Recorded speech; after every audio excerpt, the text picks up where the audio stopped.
fifth, playing second in an 8-point classic here in the Ballarat Football Netball League. We're off and running. Stowe in the ruck early. We'll get his hands on this one, knock it down. Veal, who's been influential to start season 22, went without the ball.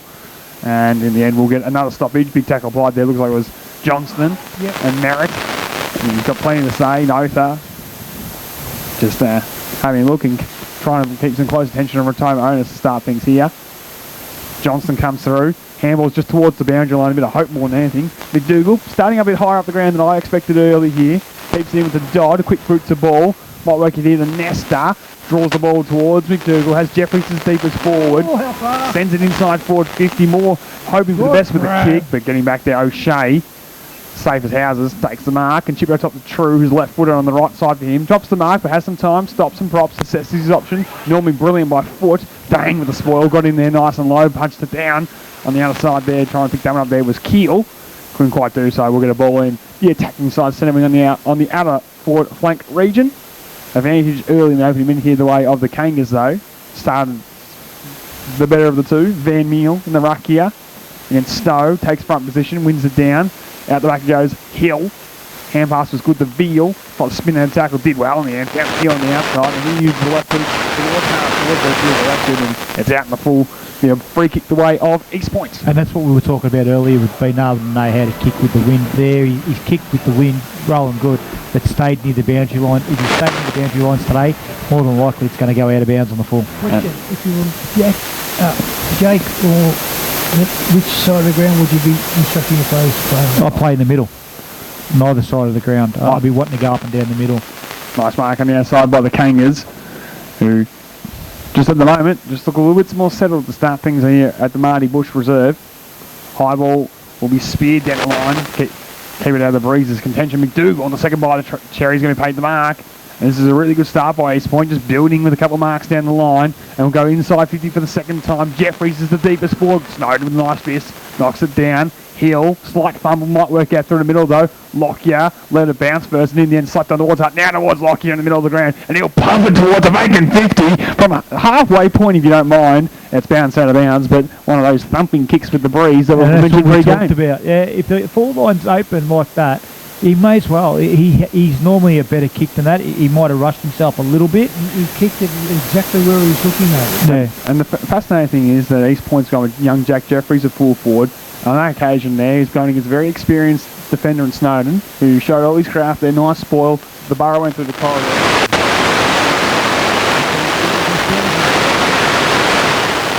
We've got McDougall standing Quick here. stabber in the body from Paps, if you don't mind. Score. The most unlikely first goal scorer you're ever likely to see. He's Paps. We'll get a ball come back in from the Kangas on the outside. Hugh has to stop and prop, and now East Point with a slight problem. Trying to hurry the kick out there was Gangley. Cassidy backing back will take the mark. And he should go back and have a shot for goal from there. He's inside the 50. He's probably 45. It might be right on the edge of his distance. But does the Lloydie? No issue with distance here for Lockie Cassidy. He'll go back from inside the paint. Yeah, I know. But likely with the big wind behind him. Cassidy will come in on 50. Doesn't get the greatest connection on the footy in the end and won't score. Ball still alive. Hill. Scrubby kick was smothered there by Johnston's gone out of play. We'll get a ball in. Now, Sammy, to answer Barry's question, which side of the ground would you prefer to play today? The left, the far side or the near side? Well, the near side probably more the attacking side of the ground, but defensively, as a coach, you'd be saying at all costs go wide on the outside to your safer edge. Now, can I just...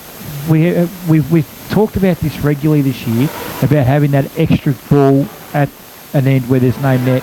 Sebastopol, I don't know if it was Sebastopol or Ballarat Football Netball League, but there is actually an extra ball down in the goal square down the Velodrome end. Sense I would have thought. Well, we do. Yeah, smart people down here at the Barrel End. Yeah, we're not talking about people on the board either. And also very rich, mate. Went under. Johnston's kick was only partially smothered, trying to clear there, diving in there nice and hard. Again, there's another attempt from Dodd, but a ball up, 25 from goal. 4.5 minutes played, opening term, just the one behind, favouring the Borough to start things off here at the Marty Bush Reserve. Back underway. Stowe again with some ruck dominance. Ball spills out the back numbers here at East Point. Merritt could step over the line and does. And it's going to be called back for a behind. Do you think Merritt's AFL experience is going to be helpful out here in these conditions today, or do you think it doesn't matter what you play, what level you've played at, you just got to have the common sense smarts about yourself? I think it's the second part there. I think it's the common sense smarts, and Merritt's been building in season 2022. There's a long kick out here towards the outlet, and Walsh starting forward this afternoon couldn't mark. Lockyer stops and props. Sells a bit of foot candy, gets the boot around the body. Retirement owners from the side have stole it from Veal. Now can get the ball out of the fence towards centre wing on the broadcast side. Stowe forced to defend there. McDougall started brightly early. Sees Lockyer over the line. We'll get a ball in. And you know what? It's good to see. We haven't seen it a lot this year, but McDougall's been very aggressive from the start for a big man, and that's good to see. The big man's trying to put his influence in the game early. Been one of the Kangas best to start the first 5 minutes or so. Veal, influential, off here to Austin with the hand pass, but running out real estate. His target there was Branbury, and we'll get a ball in. Had a good month. Jack Branbury since returning from injury. Started on the wing this afternoon. Been involved across half-back the last couple of weeks. One to watch for the future if you're a fan of the Borough. Hill doing some ruck work there. Couldn't win it down. In the end, a stoppage here. Taking side centre wing on the broadcast side. While we're waiting for the ball up, what do you guys think would be a good score for the Borough to finish up with at the end of the first quarter? I think it's a 3 to 4 goal breeze, personally. I'm with Sammy. Johnston and Veal, that's going to be a great tussle all afternoon. Another stoppage. Now, just noticeable when Maha came onto the court, I think that's how you say his name, is that correct, Sammy? Maha?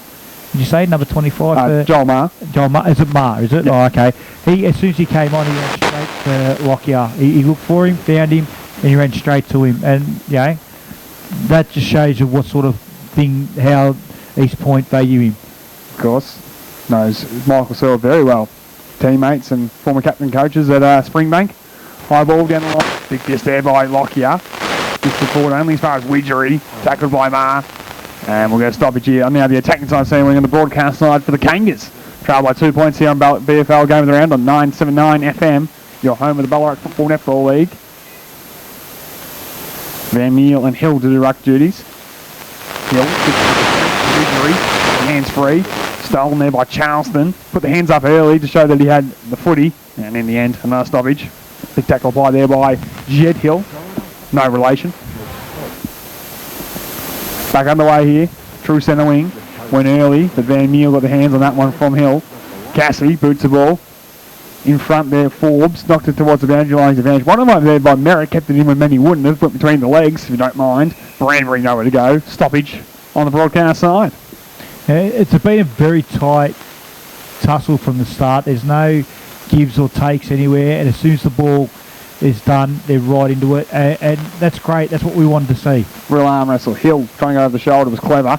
Veal coughs it up though. Charleston spearing past McDougall.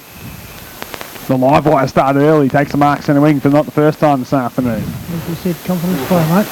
Hand pass off to retirement owners. Was slightly behind him, had the stop and prop. Blind turn was good to watch, but he coughed it up to Hill and then ran out of real estate. We'll get a ball in. Good pressure there from Crone, who gave up the mark, but then made the tackle stick on retirement owners, which is not an easy feat if you don't mind. He's a big lamp of a boy, this fella. He'll throw his weight around, don't worry about that. Hill wins it down. On the back, Cassidy coughed it up. Van Meel extracts the Johnston. Left foot kick will go just inside 50. Lockyer will get back for Sebastopol. Tough footy to deal with, and in the end just expertly rolls out of bounds, and we'll get a ball in 30 metres out from goal. But again, if I'm East Point, I'm taking this as a start here. 9 minutes into the opening term. I was going to say, how far are we? 9 minutes.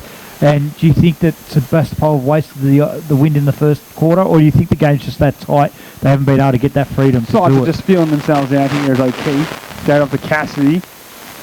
Notha back to Cassidy. Gets boots the ball towards the centre mark, which is a tough bouncing ball. Dane has to get through. Can't. O'Shea trying to go the other way. Charleston with the hand pass. Only going to go as far as Forbes. He just hacks it forward towards half forward. East Point with the extra number behind the footy. Should favour them and Q. That man was Geordie Johnson, if you don't mind. Keeble goes off the deck. Goes towards full forward now. East Point through Brown, who just stepped around. Rushed him aside very easily. And the former Sebastopol Junior and Jacob Brown just waltzed out the fence. His kick, though, was always going out of bounds with the breeze there and out in the full. Now, how surprised do you see that Jordan Johnson's starting down defence as the loose backman? I don't mind it. As Austin goes just a measured pass there to Hill. And he's being thrown to ground there by retirement owners who thought it wasn't a heap in it, but it's going to be 50 metres, and I think the opening goal of the game is going to come up towards Sam Hill. Well, it would be interesting to see. He's still got to look. If you look at those goalposts, they're almost doing what Barry loved to see on the Wednesday night, was the banana bend, and he's got to still kick for that left-hand goalpost. If he doesn't, it's a point all the way or out of bounds on the full. Sam Hill will line up 25 metres out, 45-degree angle. We're right behind the kick here in the commentary box to give the Borough the first goal of the game. He comes in, and there's no problem with that. They'll come from everywhere. I think that might be his first goal in senior footy, if you don't mind. Sebastopol, 1 goal to 8. Lead East Point yet to score. I was waiting for Barryism. I thought he'd have a Barryism there ready and waiting to go for the first goal of the game. I was ready to give you a nice little clip over the ear roll. I haven't picked on him today. Not yet. Not yet. It's early. But a little bit of, whether it was there or not, the 50-metre penalty, I'm not going to dispute that. Look, it's one of those ones that, he probably didn't need to do it anyway. But no, he definitely didn't need to do it. And it was late. It wasn't like within the motion of the marking contest. The ball had stopped. The play had stopped. You can't do it. And someone, I'm assuming by the looks of him, he's played a lot of senior footy. He shouldn't be doing stuff like that. Look, as much as I hate to say it, it was Richmond of last week giving away the easy goals towards the end of the game. He's an aggressive player, but that's not part of his game. No, and it didn't look like it was. Maybe the frustration being watched early by Widgery and Notha, just playing on the mind of retirement owners. Fisted forward there and True up half forward with the hand pass, just trying to find Hutt left behind. Merritt couldn't quite gather. Notha coming through, so Nathan's been thrown around here by Sebastopol to start things off, as we'll get a stoppage just on the attacking side, centre wing on the other side. 12 minutes played in the opening term, 8 points the margin. Back underway. Hill wins it down again. Charleston been influential. Hand pass there will work it to retirement owners. He's brought to ground by Widgery. Ball spills free. Charleston again is confronted by Forbes and going nowhere. The ball still just bounced between a few players on that outer side of the ground. Now, I hope the umpire, this has been a really good game and the umpires have let it flow. Hopefully they just do that all day long and don't start trying to influence the game like they have in the past. Nesta, spear tackle to the turf there by Cassidy. He was going nowhere.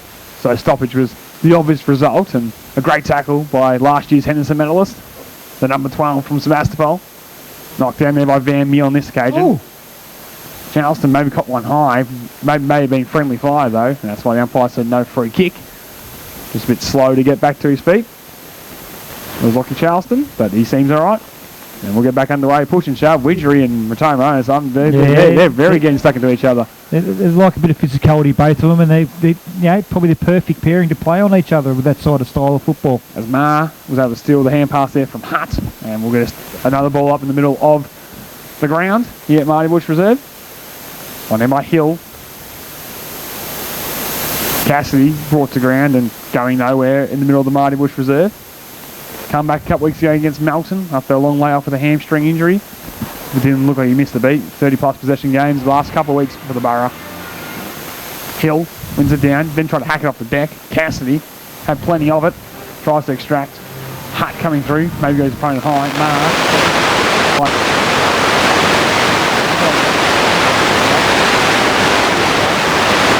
Now, Hill didn't play in the last time we saw Sebastopol. He's definitely a big step up for Richardson. He's doing extremely well. Undersized and ruck, but having a real crack this afternoon early. Mark gets boots the ball and sent inside forward 50, bouncing ball. Walsh the intended target. O'Keefe with him. Lockyer trying to add support. Snowden flicked at the hand pass. Clever, worked out well. The Crone now to Lockyer. The extractor just pounds off the inside. Probably not what he intended to kick. Clever knock on. Hutt will do the same, but only as far as Brown went with the ball. Umpire. Didn't have clean disposal to get rid of it. Charleston dragged without it. Should be rewarded. Umpire missed it. Dang. Knocked it forward only as far as Keeble. He kept it in remarkably. Got boots the ball. Well done by James Keeble. Half-foot. Brown off the deck. Hutt doesn't have it. Spear to the ground. Umpire let that go too. No, non-officiating one's picked up from 4 metres away. The Free kick to Toby Arts. The umpires have got to be careful on how much they let go, because if they let too much go, that's when the dramas are going to start. Toby Hutt, beautiful user, has a loose man inside 50 and showed his foot skills there, passed it off, great kick, second shot and goal, or second real opportunity for came on goal in about the 15-minute mark. Great kick from Hutt. He was rewarded for being held without the footy. But unfortunately, it was about the fourth or free kick that could have been paid in that passage. It was the one that was paid. Should have been paid. Not Yeah. should have been paid. And the thing is like I said, the frustration and stuff. Charleston, I think it was, from East Point, threw his arms up a couple of times. He's copped one on the head. He's been dragged out of a competition there for a ball. In the end, that's when a player gets frustrated, push and shove starts. And welcome back, Luke Keel, and he gets stuck into Johnston on the way through, and there's going to be some push and shove. 2 goals, 2-14, Sebastopol lead here. Yeah, there's no need for all of this stuff. There's all right. They still probably got a rivalry between themselves, and give a bit of grief both ways, and expect it to come back. But the rest of the boys jumping in there and pushing and shoving, all it's going to get you is weeks, because they don't do fines down here in the BFNL, not like in the AFL.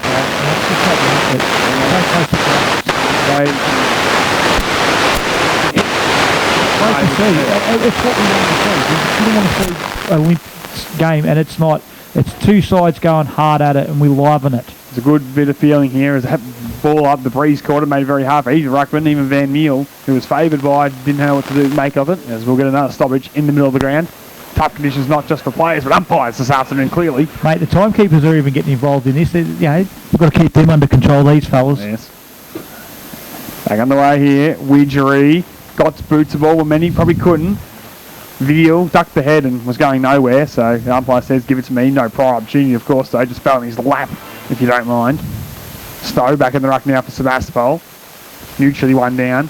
One in by Charleston, showed a bit early. Left foot kick towards the boundary line here on the broadcast side. Sets a foot race with Hutt and Taylor. Hutt got rid of Taylor and said, I'm too good. And was sent inside 50 with a long ball. Opportunity now maybe for Keel at back, but back and back. Nice grab taken there by East Point. Yeah, can I say something then? We don't talk about it often enough, but Charleston then took off from the centre and almost smothered that ball off Hutt's foot. That's amazing. He was a good 30, 40 metres away when Hutt got the ball. Brown measured pass for Jordan Johnston, playing behind the footy to start things here. Pap still watching him and has been sent forward, and I like it. Just a close look. Well, unfortunately for East Point, the ball's gone out of bounds foot. But you look at where Charleston is. He's 20 metres. He's 30, 40 metres in the clear by himself. On a normal day, that ball came over the top. He needs a goal. So I can't understand. I understand they're kicking into the breeze, but why would they give that much room? And great kick by True, found him on the chest. He marks inside 50. The lead-up play from the Sebastopol forwards has been a pleasure to watch early here. It's been great, and that gives you what East Point should be able to sit back and go, right, this is what's worked in the first quarter. We should be able to do this in the second quarter. At the moment, early on it was all East Point. Now it's definitely Sebastopol. Tough kick with the breeze here. He's probably going to struggle to get to work left to right, but he gives it his best crack and says, I'll put it through the big sticks. 3 goals to 20 now. Sebastopol move to leading East Point yet to score. Do we need to introduce you to him later? Tell him how you've got it. He's a magnificent goal. I'll tell Mick that he did a good job. His son goes all right. And welcome to my world channel. I'm just saying, it's the toughest pocket to kick on the ground with the breeze this afternoon, working from left to right, and Hutt made it look with ease. Smashed it through the big sticks. Have a look at the trees. There's a couple of us still wobbling around, but others are just absolutely dormant. Now, sorry, you go, Sammy. No, back on the way. Key will get the clearance here. This is the run I talked about Sebastopol. They can score heavy, they can score quick, and they can do it from the centre bounds. Goal of the day there. James Keeble from the midfield. Now, just quickly. Now, I'm here to do special comments and those things that you don't notice, Sammy. I've just watched a East Point player change on the interchange in front of Sebastopol's coaching box. And not actually in between the two lines. Now, it's unfortunate and it's a mistake that happens. Come the finals, if they've got proper interchange people down there, interchange stewards watching that, he's just come off the ground. He has to come back off. The other bloke has to go on, and I think there's a time penalty on how long that person's not allowed to come on for. 4-2-26, Sebastopol lead here. East Point get the score. Keeble will try and repeat the dose coming through there, but he's going to be held for a free kick, and hot start for the Borough now. slammed on 3 in a couple of minutes here to break this one open at the Marty Bush Reserve. Keeble will send it inside 50. With Paps on the lead. Well, he had Brown burnt. He just didn't complete the mark inside forward 50. We'll get a ball in. That ball was moving. That was like watching Brett Lee come in off the run-up and let it loose down to the other end. Just someone like Atherton or that was shaking in their boots. Just unfamiliar territory for Hugo Paps, our full forward, and not normally used to punching that one out of bounds. He just couldn't quite complete the mark inside forward 50. Ball in, 45 from goal, falls in short as it's expected to. Van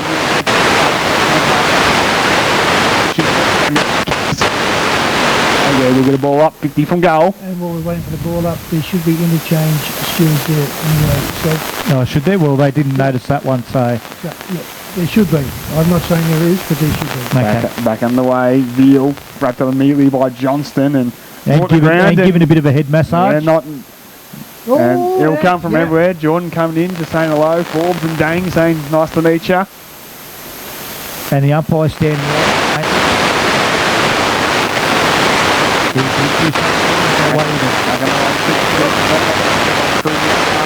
Looks inside, had Johnston forward to a vacant area. Snowden in the best position, fumbled and has a problem, but has teammates in support. True threw it towards O'Keefe. He couldn't gather. McDougall's trying to do himself, gets boots the ball. True jumped on there by Charleston, and the umpire says, "Give it to me, I'm going nowhere." That's a free kick, umpire. He normally tries to get the ball moving pretty quickly. Then he tried to look for the free kick. That's the difference in the conditions and the pressure that's coming on from both sides. Back underway. Van Meel got the front position and wanted down. Cassidy extracted, trying to shake and bake the tackle. Johnston, who's got pinned by the arm, and no prior opportunity, says the umpire, as he was driven into the turf to the frustration of the captain of East Point. And I think he was well entitled to ask the question. Then why? Back underway here, and half back. Stowe knocks his one towards the boundary line. Hill, the wide five, his handbars up there to Veal. Right in front. Branbury, who couldn't mark, and there by Jackson there doing some defensive duties there, just punching it out of bounds. Centre wing broadcast side, 26-point margin. Big crowd in here at the Marty Bush Reserve this afternoon. Now the ruckman should know better. They're already where they would normally. Oh, geez, that's a fair throw-in. I'll take that back. Stowe wins it down. Retain owners, heavily watched by Widgery, as it was said. Leg, maybe there was Johnston. Hand pass off there to Nesta. He couldn't find his target. Might work out here to Brown. Sends it inside 450 in unconventional fashion. McDougall, hand pass off there towards a teammate there in Canny, towards the full forward position. O'Keefe got it to Lockyer somehow. Hand pass will make True sit and wait, but he's quick enough to get off the Cassidy, and the Burrow go off half back. Spearing pass finds Nother. Oh. Took the mark, off one step, measured pass finds his target. The Burrow continues move here for the middle of the Marty Bush Reserve. Lockyer had to wait, couldn't quite get the kind bounce. Nesta dives in, locks things up. We'll get a ball. Almost perfect from Sebastopol, just a missed target or two. And that just makes a difference, and that's what we're talking about, those little mistakes. Back underway here. Neutrally one down, and Van Meel tries to go off the deck. Coming through there is the ever-impressive Joey Dodd. He couldn't extract from the contest, and another stoppage. An arm wrestle at times. The Burrow, the only side able to really open things up here with the breeze early. Slapped down, but only straight to retain owners. He might just have something to say as he goes to a run through the middle of the Marty Bush Reserve. Hand pass off, finds a target there, and Malone. He'll give it back to retain owners. Widgery bearing down, got him, and cops it up towards O'Shea. Adapt both sides, measures the pass out towards Forbes. Ridden in the tackle there by Dang, who did well not to get into the back of his direct opponent there, did Luau Dang, and we'll get a ball up, centre wing on the outside. Disagree with you, son. I disagree with you. I thought he rolled him. I thought he was all right. I thought it was a clean tackle. Virtually opposite for our broadcast position on the other side. And now, we will get a clip over the years, I reckon. I've got two of them for you, Baz. Yeah. Back underway. Kicking danger, a leg. Missed that one, but as we got away with Dodd. Defensive side of centre wings. All fun and games in the box here at the Marty Bush Reserve this afternoon. Just the way we like it. Dodd. Kicker's got a hold up as goes down the line. O'Keefe. Big spoil. Should have been a mark. Austin had to sit and wait. Tough one to deal with. Canny from the side. Went without it. O'Keefe gathers and gives up to his mate Lockyer. Lockyer from centre half back just pounds one towards centre half forward, if you don't mind. Using the hands legally take the mark in defensive as Gangley, and then come out towards the broadcast side. Nice kick, Nesta marks his chest and cops some late. Been paid. Cops some late contact there from Branbury. That was unlucky, but it was as unlucky as the one earlier. Now against the breeze, does he have the journey in him here from just inside 50? He's going to be kicking from about 35. Oh, he'll probably kick from about 40. So it's definitely going to test him. But the big thing is it's all talls with East Point down there. There's not one tall down there, bar Snowden, for Sebastopol. As the coverage is starting for Ryan Nesta to line up. Sebastian's first goal of the game came from a 50-metre penalty. If you don't mind, it might be the same for East Point here. Nesta comes in, kick is on his way, tries to keep it low, tries to keep it strong, but not on line. Minor score, one behind the Canius Trail, Sebastopol 4-2-26. And in doing that, showing the forwards, if you want to kick long down in that end, that's how you do it, by keeping it low. So Lockyer, who can really roost this one towards the halfway point if you don't mind, if he chooses to, comes in towards the broadcast side now. Does exactly that with a high footy down the middle. Keeble takes the mark, gives the handball off to Hill. He'll go to the middle of the Marty Bush Reserve, sent inside 50, but ill-directed in the hole. Georgie Johnston takes the mark. He'll go towards the outside. Malone should mark at the second weight, but failed to do so. They're taking off and running. When East Point get the ball, they're stopping and waiting and trying to assess things and make sure of keeping hold of the ball. Tried to manufacture a pass to Canny on the outside, but went out in the full, and Hutt will be the beneficiary. Comes across to Branbury. The man who gave away that 50-metre penalty has a couple of options to choose from. Stops and props, assesses his options. In the end, tried to make the kick towards Snowden. He was unable to collect the mark, and now an opportunity for East Point the other way. Brown steps around one Whippy tackle, now two, and then steps back inside, right up by Jacob Brown. Rotoma onus, spins on a dime, inside 50, looks for McDougall, and he takes the mark. He's definitely been the most active forward. Passes it off. Oh, very lucky there. And finds Brown inside 15, just the required 15. Well, I wouldn't buy property off you. Well, and calling the umpire went 15. Maybe it was 14.9, I'm not sure. Be lucky to be double figures. Now, I don't know how this young fella kicks, but he's walking back like he's pretty confident, Jacob Brown. Can roost him. I think even against the breeze, he will make it from here. It's just a matter of accuracy. Is that how you say it? Accuracy? Accuracy. Accuracy. So Jacob Brown in the line up here from about 40. One against the flow for East Point as we approach quarter time. 27.5 minutes gone. Away to the right, and in the end, just through for the minor score.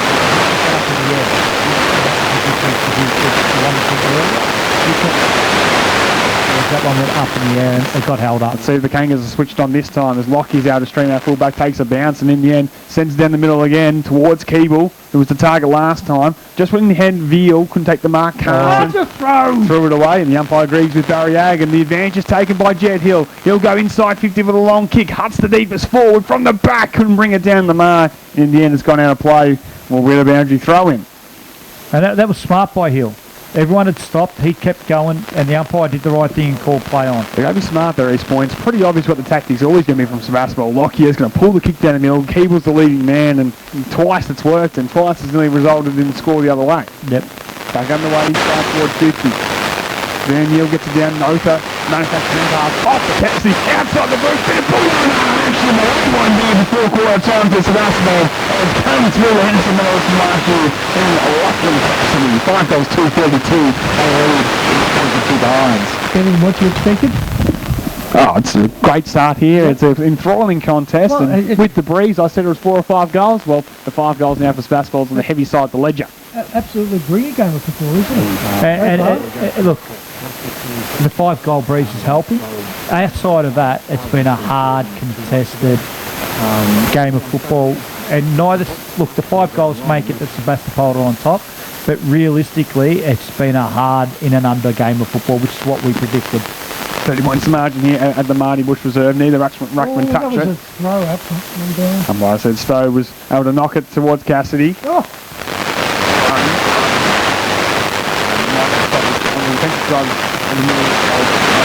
Backing into the ground for East Point. There's been a couple of missed or dubious decisions, but by and large, the umpires have been pretty bloody good.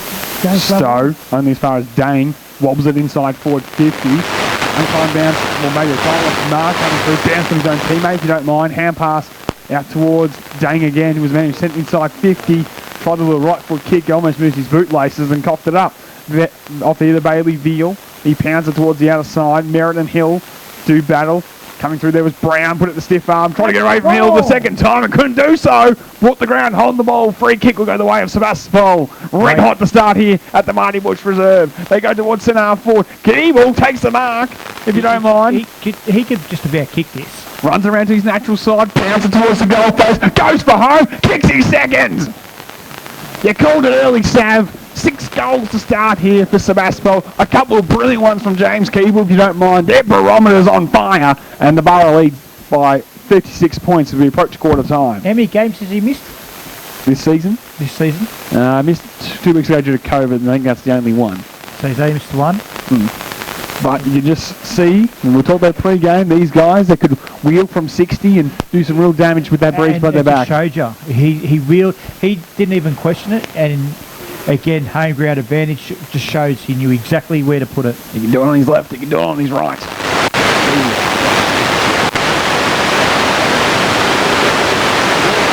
Left behind, diving in there was, it looked like Cassidy coming through, who's just been everywhere, the Henderson medalist. A goal and plenty of the footy. 36 points the margin here at the Marty Bush Reserve, favouring the home side. East Point maybe starting to feel a little bit shell-shocked as we approach quarter time. Neither ruckman really could hand on that one. Widgery got away from Mar, probably dropped the footy, umpire didn't reward Mar. Uses off to Johnston, sends inside 50. One against the flow would keep the heads up going to the break. Brambury did well to just slap his own advantage. He never really controlled it, was brought to the ground. Umpire lets it go. Nesta comes through and sees it out of play. And that was good by the umpire because Bramble did have hold of it. He just kept tapping it. Trying to sucker in the early tackle and the free kick. And the young fella that tackled him did extremely well. He actually got possession and then dragged him down. Michael Sav as we're back in. The ball is kept in low and Stowe just fisted it forward. Veal does the same. Hart spun out of the tackle and pounds boots the ball. Keeble arriving late and in the end takes a wonderful mark. Off there towards Keel. Spearing pass will go towards Paps centre half forward. He marks. Does he have the journey from on 50? Players telling him to go back and have a ping at the goal face. Or maybe look to fish one off. Lockie was trying to get past, but Hugo Paps has gone a long way back, if you don't mind. He's a backman. Not used to doing this. Kicks from at the 32.5-minute mark. In the end, he's going to have to roost. It's about 55-60. Yes, it's a stiff breeze at his back, but he doesn't do this for a day job. Gets close to the man of mark, gets boots the ball, and slams it all the way home. Not only did he make the 65 metres, but he was 20 metres behind the goal line. Mate, for a bloke that's from Sebastopol, he doesn't seem to know their players too well, does he? just trying to bring up the theatre at every moment, ladies and gentlemen here. You know what, Sammy? It's great to see your side. I love that you're so pumped up and cheering on and doing all that and trying to be modest about it. But even this 7 goals start, it's 33 minutes gone. Yeah. Did you expect this? Be honest. I don't think anyone expected this. No, I didn't either. Well 7-2, 44 leads 2 behind. Let's see what happens at half time. And when you consider the reserves game was 3-11, now it's quite possible they could have been 7-2. Absolutely. 2-7, sorry. Back on the way, Stowe wins it down. Jeffries been thrown to the midfield again to try and inject a bit of fight around the contest for the Kangas, but couldn't quite get through on that occasion. Just clearing a bit of space and happy to get going again. Van Meel this time, hand on footy. Taylor boots the ball towards centre forward. Brambury left it behind. Crone coming through, nowhere to go, and another stoppage will be the result. Is that Stowe in the ruck for Sebastopol? Yep. He's got to. He's coming from the East Point side of the ground. He's got to start coming from his side. Otherwise, he's just nullifying the competition every time. Johnson doing the role of tackler here, locks things up. To be fair, Stowe is getting his hands on the footy first. Maybe he can make a more attacking approach. But it's what you're alluding to. Yeah, the defensive. He's got to be more attacking. Van Meel wins it down. Jeffries couldn't get boots the ball. Dodd popped it up with the hand pass. Tough to deal with. Cassidy somehow towards Widgery. Went without it. Big tackle applied by Canny, but in the end, the umpire agreed with me with the original call. And the Sebastopol It's dropped inside 50 now, back it goes. Hugh, the loose man on the fence this occasion, just got towards the boundary line and towards Brown, and East Point able to hold on before conceding another one as we go to quarter time here on BFL Game of the Round on 979 FM. 7-44 Sebast lead. East Point yet to score, and for the Borough, well, it's a couple of Keeble, singles to Keel, Cassidy, Hill, Hutt and Paps. All the goals to start things off here at the Marty Bush Reserve. We'll take a break here. You're listening to BFL Game of the Round on 979 FM. At least one of them is covered. I think there's before on the way of dealing with the clearance. We'll send it towards half forward, but in front, that one of the loose men for East Point able to take the mark. It's Howard. Comes across and finds Brown. And we saw Paps do that in the opening term. He followed Johnston down there. I would like to see the like of Jacob Brown from potentially go forward in this term. He sends it inside 50 with a thumping kick with Toby Hutt. Sitting behind the footy, takes a lovely mark. Played his junior footy across the half-back. Great innocent player. Shows it there. He put himself in the position, a prime position, or as they like to say, position 8. O'Keefe just couldn't hold on. It was a nice pass towards him, and now Austin just sees Brown over the line. But that's what I mean, the likes of Sebastopol. This sits into a T. Lockyer, Hutt, O'Keefe. Yeah, and all of them can play at either end of the ground, and that's the scary part. Having two-way players is a big thing these days, and they've definitely got it. Ball in a bit short, and Hill just double-fisted only fires Veal, who's been influential. It has to be said. Howard, though, just got rid of power, took a nice grab. Youngster did well. Got rid of Mick too easy, didn't he, really? And just measures the ball. Was trying to find, last time he roped him out trying to find Taylor, but Hill took the mark. This is the hard part of this ground in these conditions, is working your way through on the broadcast side against the breeze. Hill just thumps it as high and as long as he can. From the side, Brown will be going over the shoulder from Keel, and he'll get a free kick to the begrudgment maybe of some few of us in the commentary box. Brown plays on, and this time wants to go with the left boot towards centre half forward. Hutt again. Hutt with double fist this time. Veal had to stop and prop. Dodd comes to hard and was right to the ground there by True. Good start here against the Breeze by the Barrow though, locking things up. Almost 2 minutes going on in the second term. And that's what they've got to do. If they're going to play loose, they've got to do it to their advantage. Van Meel reaches over. A bit of holding going on, be a free kick in the ruck. It's going to go the way of. Matty Johnson, No, it's going back to Van Meel, who I can say would nearly almost perfectly hand that off to Johnson, but powers onto that early. As Van Meel sends a long one but wide into the pocket. Oh. Hill probably should have marked in the end, didn't, and sees their play. But again, it was really to a nothing advantage, 3-on-1. Exactly, but did he try to mark that or did he just lose it, do you think? I'm not sure if he was, I think he's in between lines, because he's going to spoil, then he probably should have uncontested mark. Yep. Maybe the meal of it, from the Van Meel kick, if you don't mind. Boom, boom. Back underway here, over the shoulder, should be a free kick away to the Borough. Umpire sees that, and it's going to go to the ex-Brisbane line, Matt Austin. As Barry Hager's referred to him once and never to again, the $1 Million Man. He didn't like it, so. Matt Austin or Barry? Matt Austin did not like it. Walsh over the top, couldn't complete the mark on the intercept. Brown threw the head back, and the umpire said he got one high, free kick, and 50. The cent. Against Cassidy. Yep.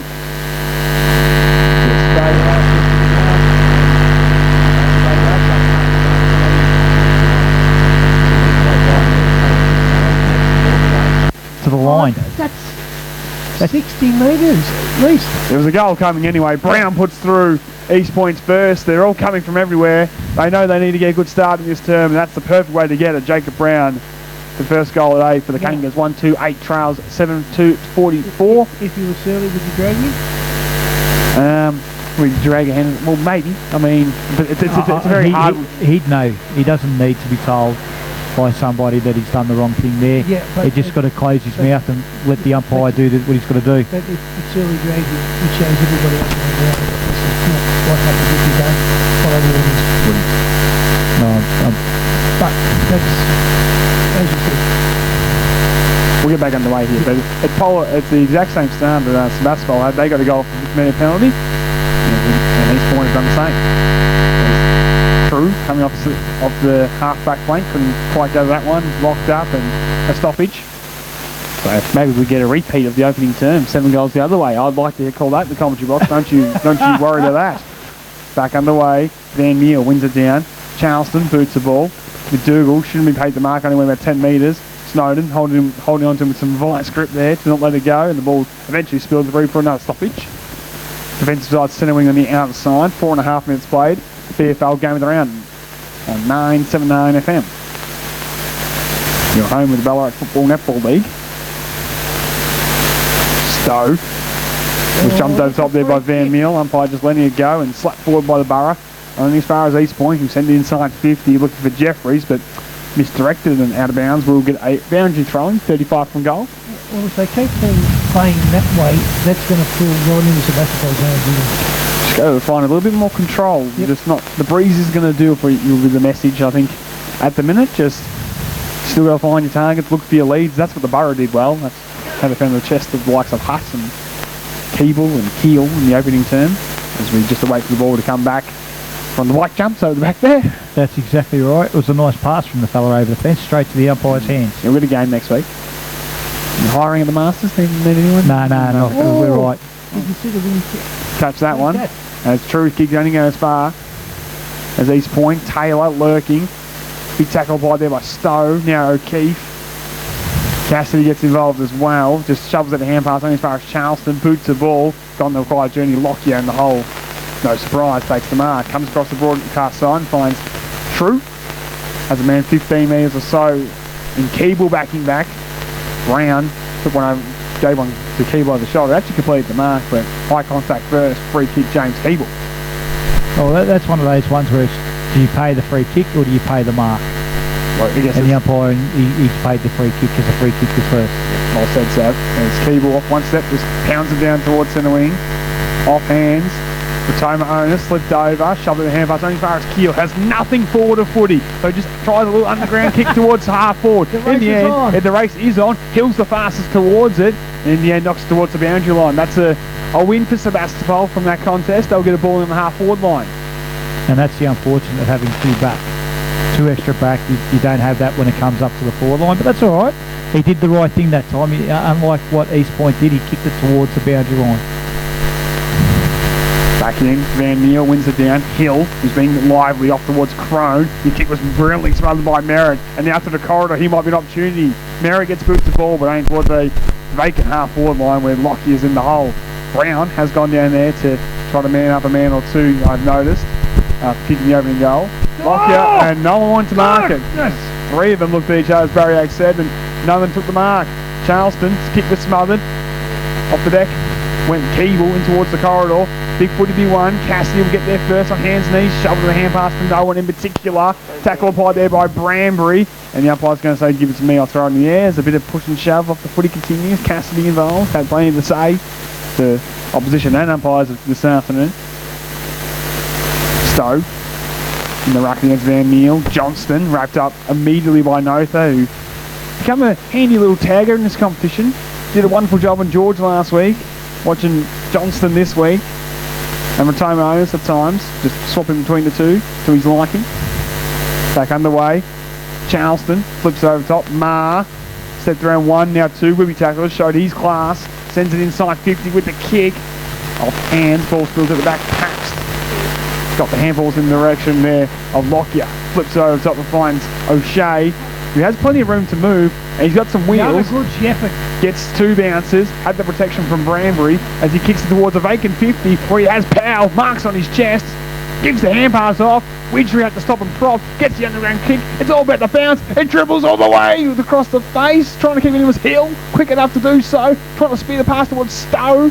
Nesta gets involved in the end. East Point survived. Gangley just torps it out of the fence. True couldn't complete the mark. Ma coughed it up with the hand pass towards True on his left side, just outside the boot kick towards only as far as Potoma owners. Was tried to be pushed towards the boundary line. In the end, he was happy just to walk it over, get a ball in. They missed opportunity for the Borough against the Breeze. They did well to keep the ball in the field of play, just couldn't execute the kick inside forward 50. Nick's handball was just a little bit Behind. Yeah. And Widgery just didn't have that extra metre on it to get through. No ruckman for East Point, but the ball in was poor, unfortunately. Tough conditions for the young fella getting in, so we're getting another opportunity. Well, that's where the field umpire should come an extra 10 metres. And he has, which is good. It makes it a fair contest. Good officiating there as Stowe takes out the ruck and pounds it towards half forward. 3-on-2 contest. Powell Just a hand pass into space. Opportunity for Veal will be wrong side. And Nesta ducked the head. Hand pass off towards Johnston. Broke one tackle. Showed his strength. Howard outside the boot kick. Tough footed he won here on the outer side. Hill went early. Unkind bounce will favour Stowe. He gives off there towards Keel. Trying to sell the foot candy. Goes back to his left side this time. Got men on the broadcast side here to Sebastopol. Once again. Austin got it now. Stops and props. Inside 50. Veal got collected. Maybe front on contact. Umpire says no. Brown did enough. Off the deck goes there. Was towards Marr. Was East Point. And he gets his kick away up the outside the boot. Ball will go inside 50 here for the Borough. We get a touch up here in the broadcast position. It's all happening here at the Marty Bush Reserve. What's happening with your boys, mate? Second time, 3 of them are just stood there and watched each On that other. occasion, I know you could see Hill tried the knock on. He had a fresh area, but probably should have just marked it. Yeah. And over here, that was embarrassing on some of the broadcast side. Austin been involved in this term on the broadcast side. Just medges one into the pocket towards Powell, the leading man. Couldn't complete the mark. Ball still alive. He'll wait it down. Goes for a run. And free kick will go the way. It's going the way of East Point, I think, because Hill was running into an open goal. Going against Luke Keel. Just ran through Gangley and got him high, says the umpire. To the begrudgment of Whipper. First game back since injuring himself in round 1. Kick and goal, been involved. Gangley's kicks off the outside boot a little bit, and Austin will mark anyway. Been poor here, East Point with the breeze. Has to be said, Sebastopol still in control. Inside 50, looking for Keel. Couldn't take the mark. Now return owners just pounds a long one in towards the middle of Marty Bush Reserve. Hart will arrive late, he'll mark on his chest. And that's been the difference between the two sides. When Sebastopol got the ball, they've looked to hit a target, whereas with the wind, whereas East Point are just blazing away, kicking as far as they can. Brown took him on, but got through the tackle off the turnover. Inside 50, Geordie Johnson slides in, dropped the mark, hit the turf. Umpire picked up as well as I, and now Sebastopol survive. And Cassidy on the other side looks for Lockyer. Takes the mark, runs away from Dang, measures the pass into the lead there of Keel. Hutt can continue run on for him to give him a target inside 50. That's where the kick goes. Just down in front of Toby Hutt. Was probably a better result, to be honest. Up against the pocket towards to pound the square. Pinpoint pass. This is finals footy from the Borough, if you don't mind. They have been superb this afternoon, even against the breeze. And Michael Powell at the top of the goal square will pop through his first goal today, you'd have to say. I would like to be assured winning taps, mate. Fastly approaching 300 goals and seeing the footy here at the Borough. And he pops this one through. And might need new footy because that one's going over the net. But not only that, this goal, pretty much all day that we've seen here at the Marty Bush Reserve. 8 goals to 50. Sebastopol moved to East Point 1-8 on BFL game of the round. And as I said, both sides, the difference has been is the kicking, the field kick, as well as what they've been doing with the ball when it's open. Sebastopol are looking at hitting targets, whereas East Point are just blazing away, kicking away. Now that's part the pressure being put on by the Sebastopol players as well. And you have to be said, someone like Toby Hutt's gone behind the footy here, and you know he took an intercept mark here. He's run the length of the ground. Ran the length of the round, gets it inside 50. The kick was pretty clever to keep it out in front, and his kick into the square was perfect because he had Gangley in between him and the goals, and he was just able to just pick the right option, and didn't blaze away at the goals himself. Exactly, yep. It's been a very, very well constructed game of football. It's been a very professional performance as a free kick, and it's going for a bit off the foot. He's going to go the way of Dodd. One of East Points in and unders and change of directions from the midfield. That left boot sends it inside 50 with a kick, slipping into the hands there of Walsh, who was the intended flyer. Burrow get handball out there through Branbury off the Lockyer, who just pounds the long ball, which will be caught in the breeze and probably float out in the full, you'd have to be said. So East Point get a chance to bring it in on the other side. 13.5 played on BFL game of the round as Taylor just has to chase after the footy and bring it back. And the best pocket for Sebastopol, for East Point to be in at that end of the ground. Breeze will actually assist you from this pocket compared to the other one. Not fighting against it with the kick. Taylor back himself and run a bit arc and boot 155, or he set it up the square, that'd be the question. Looks like he's doing the ladder, giving his teammates opportunity to run and jump at it. Lockyer though, right man in the right position, just fisted through for a minor score. And that wasn't the right option because there was all his players that all led to him and he kicked to a spot where there was just all Sebastopol. A measured pass from Tony. Right, found its way towards Branbury. He can take his full time and now just pound one long down the line. Stowe with the deepest target. In the end, just too easy. Got rid of his direct opponent in Walsh. Hand pass off to O'Keefe. Hand pass over the top, was looking for Hill. Found Sam Hill in the end. O'Keefe towards Powell, continue to run on. Carson arrived late to a lot of bit of support, and now Howard off one step. High footy. Ball might be coming back though. O'Keefe. Maybe it was spooked from his teammate coming from the side there, and O'Shea fell on his lap, dropped it. McDougall, who started promising, couldn't get his hands on it so far in this term. Quick kick off the fence there from Q. Will go towards a high contest. Johnson forced to spoil. Keeble from the side. Now Hutt and Merritt collide. Paps been superb. Off to Keeble. To Hutt. To Cassidy. The Borough waltz off halfback. Push and shove in front of us here on the boundary line. We will get, it's out in the full and we'll get it in. O'Keefe, Dang, Walsh, heavily involved. And that's all it was, just a heap of push and shove, no punches thrown, which was good to see. So now he's pointing off half-back, defensive side of centre wing if you don't mind. Brown will kick it in. Does so with a thumping ball towards half-forward. Unopposed this time, yep. Johnston. How did he get there? Took the mark. Geordie Johnston with it. Looks inboard with the kick. High footy. Toby Hutler arrived late. Dropped one off his chest. Was really unopposed in the end. Dodd, Taylor, fresh airy. Jumped on. Umpire circles says, give it to me, I'll throw it up. 40 from goal directly in front. He's stacking the end. Now, a player like Hutt should have swallowed that mark with ease, but his own teammate jumped in front of him as he's going to take the mark, and that can take your eye off the ball and cause you to spill it. For the third time now, Barry Egg. Yeah. Lack of talk from Sebastopol. Oh, my Dodd read the clearance best, trying to bust his way through, but unfortunately ran into a brick wall and's gone, holding the ball. Free kick away of the Borough. I think Widgery was the tackler there, and he's a hard man to move. Got a bit of MMA, kickboxing experience as well. Don't need him in the dark alley, is all I'm going to say. Chip over the top will find its way towards Austin. To give a better indication, mate, I'd rather get hit by Kenworth than him. Towards Powell, and nice hands, Mickey Powell. We know he can do the spectacular. That was a bit more traditional. Pouncer towards half forward. Stowe. Maybe got rid of Jeffries a bit high. Umpire didn't see it. Jack Jeffries off to Carson. Good smother there by Hill. Mix back into it again. Veal. Collected by Stowe. Well, he's collected there by Jeffries. He up the more supporters. You would have heard him. Wanted a high tackle. Umpire blindsided by a big pack of players. Bailey gets up and asks the question. What about my neck? Still attached though, says the umpire. Back underway. Fisted there by Van Neal. Widgery. Now Veal. And he's kicked that one out in the full actually. The umpire. No, it's not, because I thought it was high. The boundary umpire is going to get asked by the official umpire. Was out in the full. I thought it was out in the full. I thought it was out in the full too. He's called throw it in, and I thought it was high. And we'll get a ball in. I thought it went straight off. Straight off the foot, mate. I think the home fans have been able to convince the young fella to throw it in. You guys have got better vision than what Johnston. Off the Canny. Inside 50, at the back it goes. Hutt with the first one back. Just needs to sit up for the big fella, and in the end he just does the team thing and sees it through from line score. That still gives you possession, doesn't it? Safety first, 1-4-10. Trails 8-2-50. Doing the kicking in duties if you don't mind. Have a look at that. Holds up in the breeze as you would expect. Unable to mark. Weighing down was Keel.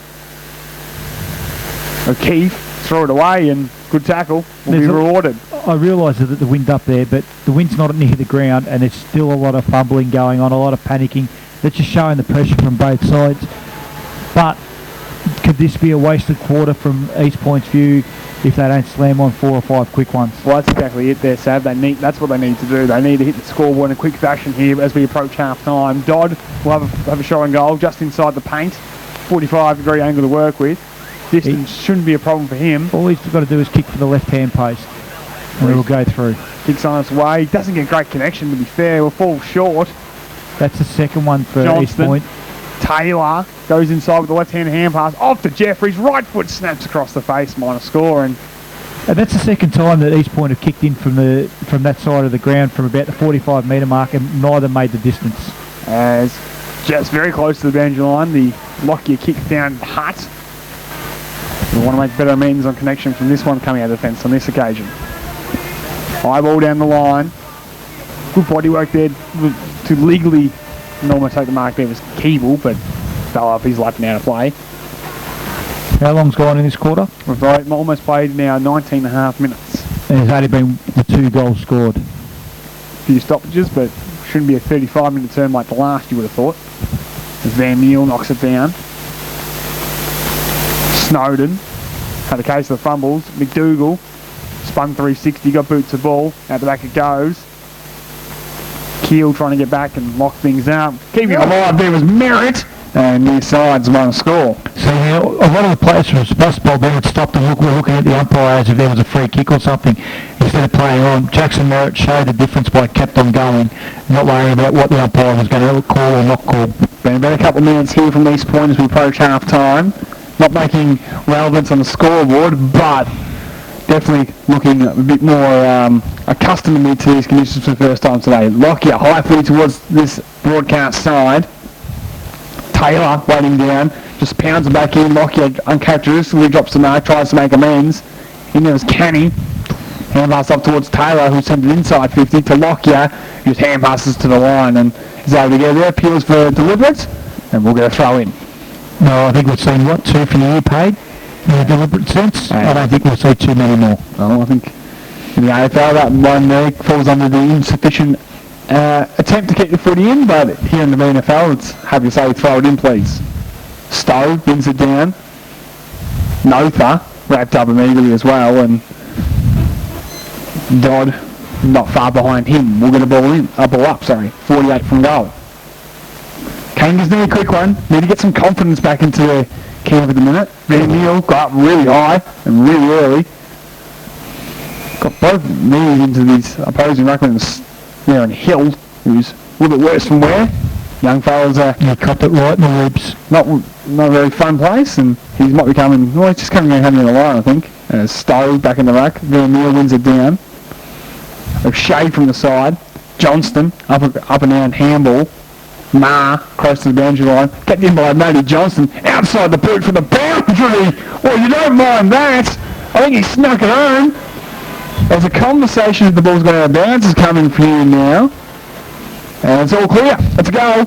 It's a remarkable finish and a captain's goal, if you don't mind. One desperately needed. I don't want to. I'm not going to pick on the young fella, but this poor boundary umpire, he's been under a bit of pressure so far, this kid, and he might be due to a couple of factors. Might be lacking a little bit of confidence, and they need to find a way to get his confidence back up because he's been umpiring very, very well up until the last couple of minutes. Apart from the young kid, the responsibility came to the central umpire because the young kid couldn't keep up with the play.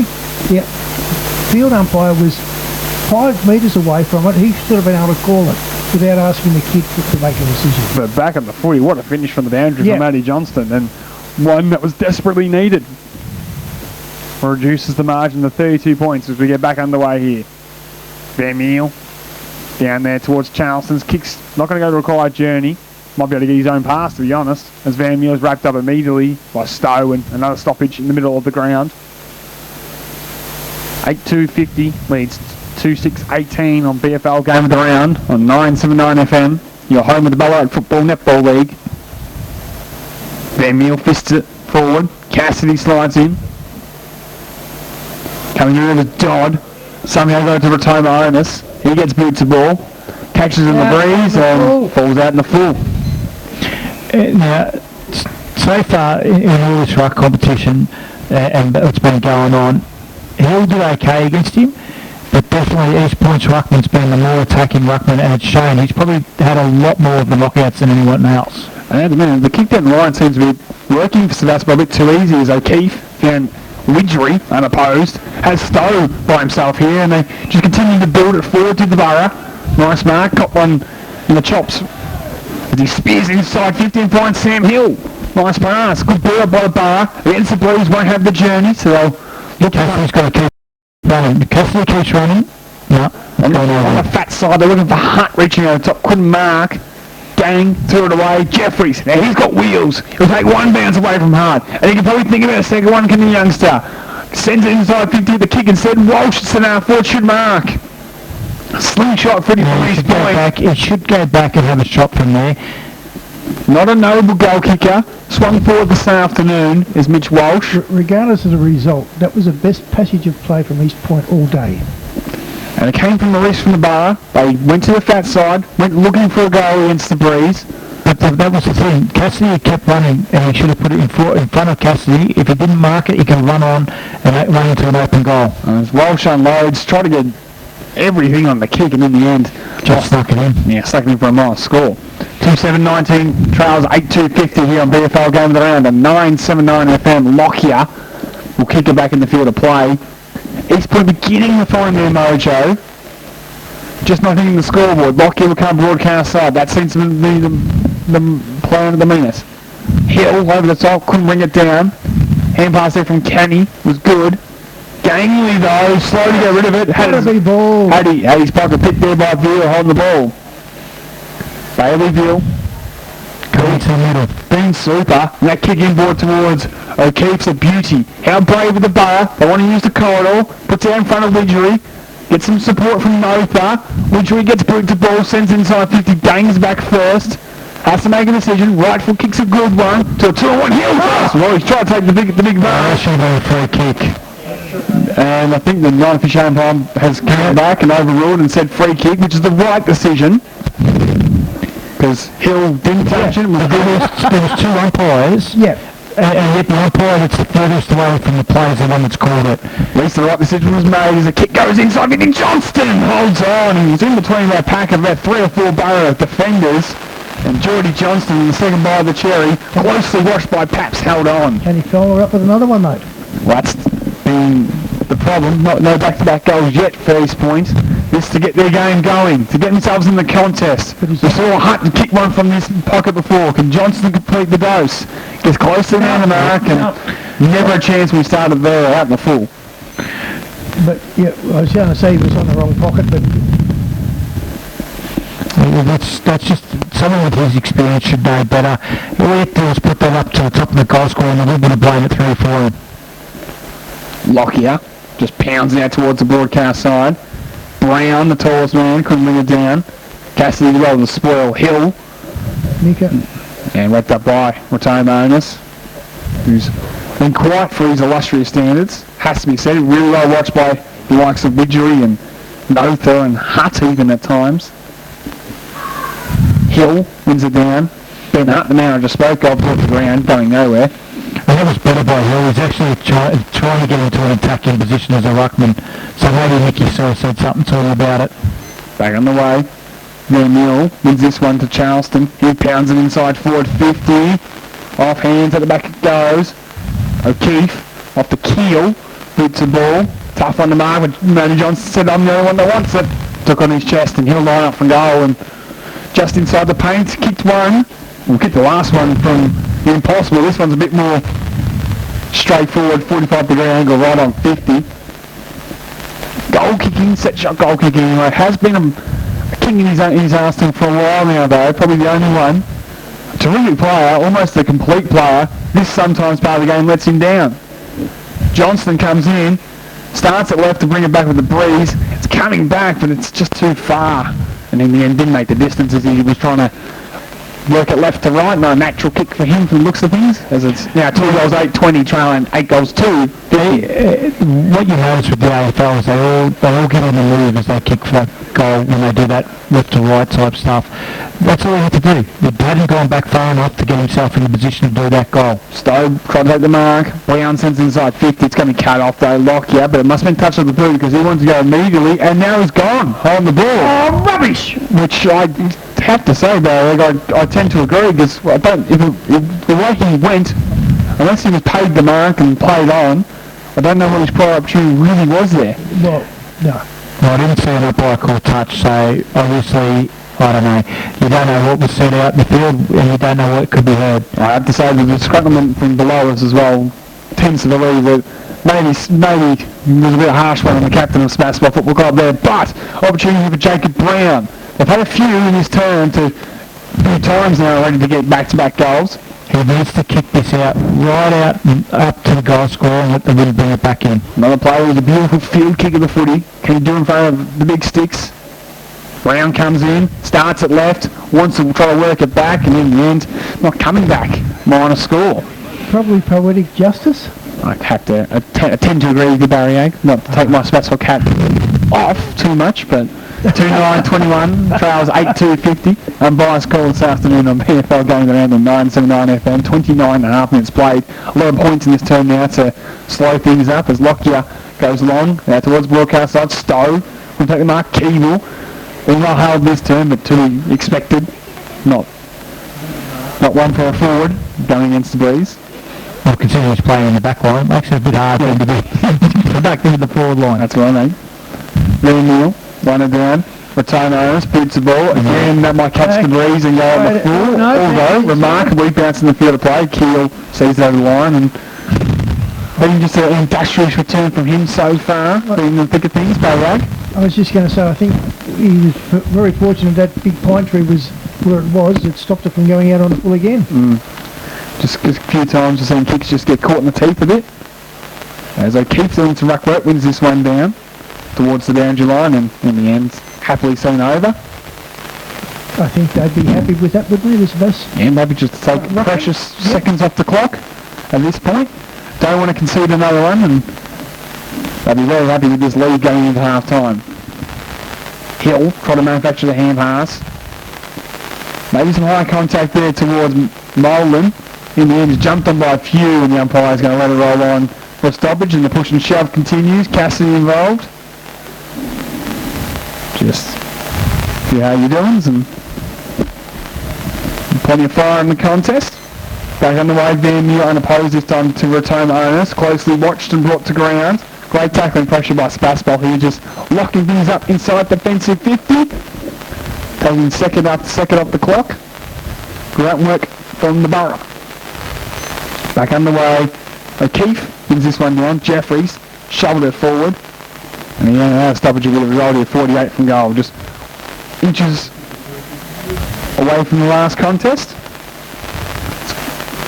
It's where the old third-man up rule will then handy here, just to clear the space a bit for either side, and we're going to get this repeat stoppage. And well, that's, as Seb says repeatedly, this is just about the time for the umpire to play a free kick to somebody. Yep. As Van Muir to Johnston, that man trying to bust through, couldn't do so. Mullins brought the ground there by Hart. And did well to not slam his head into the turf in the sling tackle, but bring him down safely. Very easily could have been dangerous. Back underway. Maybe I can touch it. Johnston comes through. Just sock it to his teammate's advantage, but he was wrapped up by a couple of players, including Cassidy and Veal. We've played probably about 15 seconds of game time for about 6 stoppages here. Remarkably, Sebastopol just worked it outside defensive 50. Van Muir tried to fist it back in there. Slapped forward by Molan. Charleston gets a bit of separation, runs to 50. Says, I can ping him from the goal face there, but we'll be offline for a minor score. Shows that with this breeze, is there ever a chance to get boots the ball? As I'm not trying to go down towards the scores. Oh, hang on. Just lost that. We're trying to get up that. There it is, up there. There we go. Just go sideways. We got Ballarat leading 40-24 over Dan. We have Sunbury leading Darley 24-15 at half time. We have Melton 17 over North Ballarat 15, and we have Bacchus Marsh 26 over Melton South 19. As the ball's going out of play from the kick-in, as we're about to approach half time here, I believe, at the Marty Bush Reserve. From what I'm told, unless there's a free kick paid in the ruck here, scores will probably stay as they are at the minute. Back in, siren sounds, nothing happens. Half time here, Sebastopol 8 goals 250, if you don't mind, leading East Point 2-10-22. Scoreboard reads a very inaccurate difference. There's been a lot more of that game besides just the results on the scoreboard. For the Ballarat, a couple of goals to James Keverson, was to Keel, Cassidy, Powell, Hill, Hutt and Pabst. Whilst for East Point, it's Matty Johnston and Jacob Brown, the goal kickers here. As looks like young Forbes' day might be done and dusted there. Just got the jacket on and not moving over well. But going in quickly, Sub, your thoughts on the opening half of footy? Well, the one big difference that I could see is Sebastopol's field kicking has been a lot better than what East Point's has. East Point were kicking the ball up and expecting the wind to do the work for them. You can't do it that way. You've got to do it with the Sebastopol way of doing it and kicking into field position. We'll take our half-time break here on BFL Games Around the Back from the Marty Bush Reserve. It's Sebastopol leading East Point on BFL Games Around on 979 FM.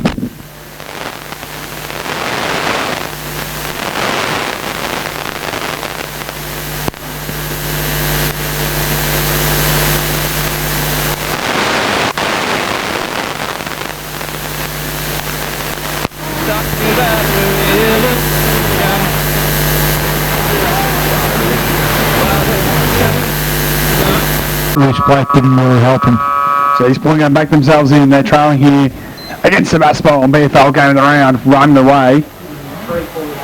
There's Keeble starting in the midfield, will try and get the clearance. Wrapped up by Couple, and maybe took him on, so the umpire has a decision to make. He says, I'm going to throw it in the air. Just for a second, thought he might have gone with the prior opportunity. Well, some of the decisions that have been made today wouldn't have surprised. One down there by Brown. McDougall, that man we spoke of, gives it off to Dane. He'll send it inside 50 towards the one-on-one contest. Won't get there because of the breeze. True forced to handball. Opportunity here for East Point. Big tackle applied on Brown by Snowden. Ball just spilled out in time. Bramley just hacks it out there towards the vacant broadcast side. Veal will get a kind bounce. Picks it up. Goes that trusty left side, kick around the body. Should have given it off to the man running past there instead of trying to... Turns it up to Johnston. Paps did well. Great hand pass though. Retain owners, maybe got one high. Now it works out towards Notha. He gets his kick away towards the broadcast side centre wing, Walsh. Then spun back into the fence, takes the mark. Back in his natural habitat if you don't mind.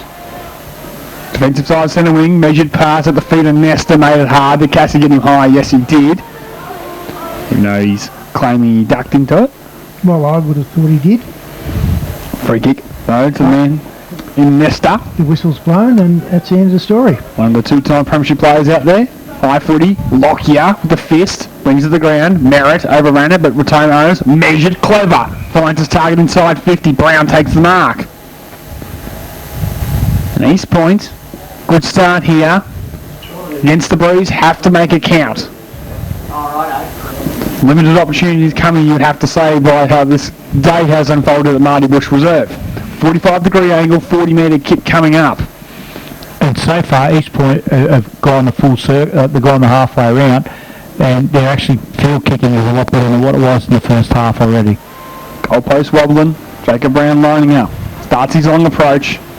Normally a thumping kick of the footy. Kick one, actually. Will come in for number 2.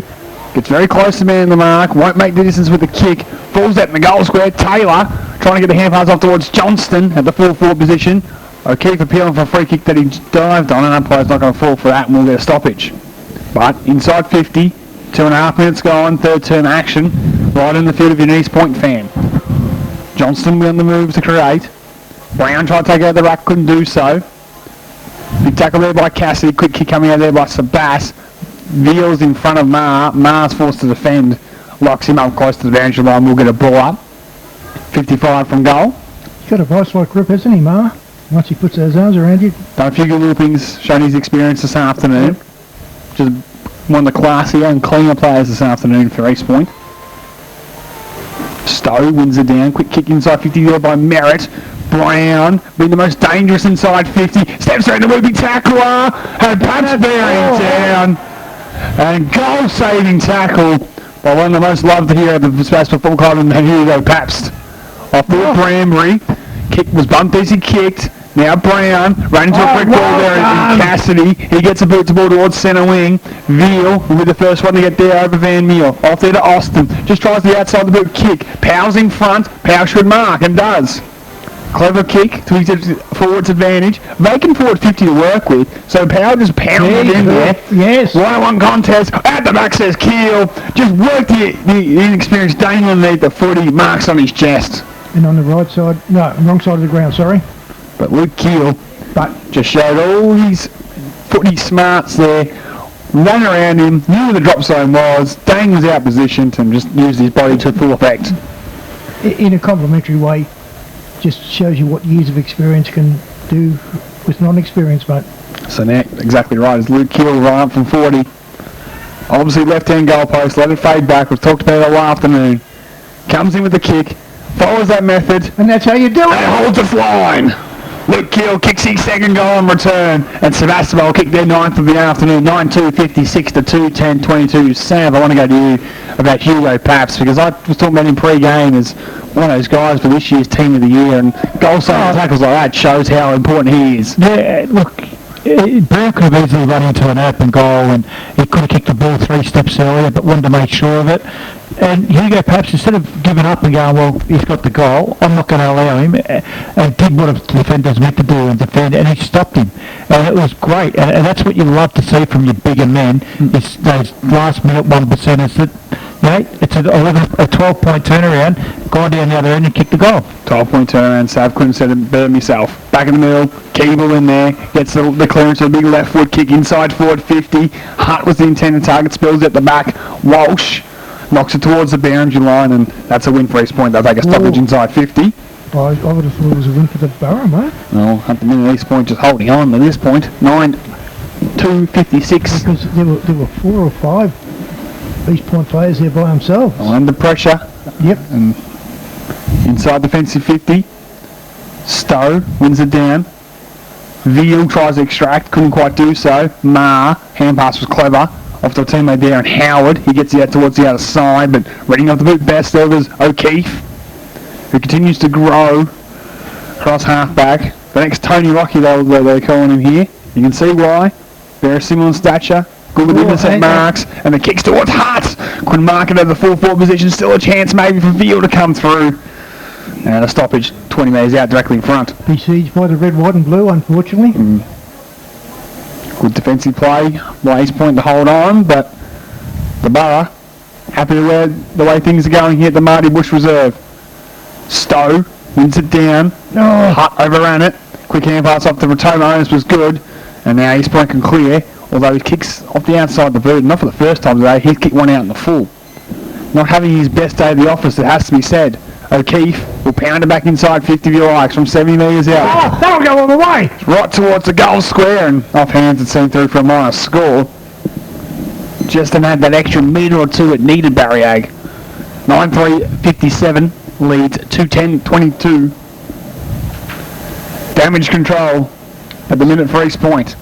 Q will come towards the broadcast side. Had Q bearing down. Two. Just stays in the field of play. Dane getting across, meets Powell. Ball stays in with Charleston. Bit of holding going on, going against Dane. And he put Powell to ground, who's tucked up against the boundary line. And this has to be said, this is the impossible kick on the ground. Tucked up against the boundary line. Can't see Powell really trying to have a ping from the goal face from here, but knowing Mickey will. Pulls it towards the top of the square. Not going to make the distance, and in the end, it's gone through for a minor score. 9-4, 58 leads 2-10, 22 on BFL Game of the Round. Difference between quarter 1 and quarter 3. Just a little bit of inaccuracy, or just a little, yep. A little bit of inaccuracy, mate, yep. As looks like Johnston's going to do the kicking duties, plays on, and in the end handballs over the top, finds Morrelton. Thank you, we'll get to that in just a second. As they go towards the outer side. Hand pass there was good by Gangley towards the boundary line, but under all sorts of pressure, Sebastopol would turn it over and make a stoppage inside 450. In games across the league, North Ballarat started the third term in fine fashion, 4-6-30 lead, Melton 2-5-17, and Darley starting well, 5-8-38 lead, Sunbury 3-6-24. Just a couple of updates from big games happening across the competition. All big games in the Ballarat Football Netball League, of course. So Cassidy trying to bust his way through. Didn't cleanly dispose of it. Gone, holding the ball. Free kick, East Point. Correct umpiring. Showing there. And the Ballarat Swans are 30 points up over Redeem. Thank you very much, Sam. Just keeping our listeners updated. Are you able to get a score from Melton South and back Smash? Or? No, we don't have any, unfortunately. That's all right. We'll do some research when we get a chance and see if we can get our listeners updated what's happening between the Panthers and the Marsh. Of course, big implications on the top 6 there in that one. As Dean will go short, find his target in Howard. Howard will just pound one down the line towards centre wing. Nice hands, almost marked out of Brown. Caught one over the shoulder though, so we'll get a free kick. Clearly became his best. Thank you very much, Baz. Just saying there's some inclement weather on the way here towards Sebastopol. No dark clouds yet. Crone backing back almost with the mark. Lockyer, turn 360. Great smother by Geordie Johnson. Something special for him. We'll run to 30. Pabst is bearing down. One more. Again, beautiful pressure from Pabst. That was him, as well as Lockyer. Lockyer was there too, but Pabst was the one that just, you could see Geordie not running straight at the goals. He was zigzagging and got himself in all sorts. When it's not your day, it's not your day, I guess. As, yeah, the full kick from the shot on goal there from Johnston means Sebastopol can come out of the fence. O'Shea, over the long ball. Here's a thumping kick. It's gone longer than probably many thought. As Keeble now see at the back. It's gone towards almost half forward from full back, if you don't mind. Just continue to bounce on. Keeble can go towards inside 50. On 50 with the foot candy. Left foot kick into the pocket. Was measured at the feet. Was intended to target Powell. Powell tried to shove the hand pass. Dang did well. Incorrect disposal holding the ball. And he goes from cross full back and misses his target. And out of bounds, we'll get the ball in. 30 metres out from goal. On BFL Game of the Round on 979 FM.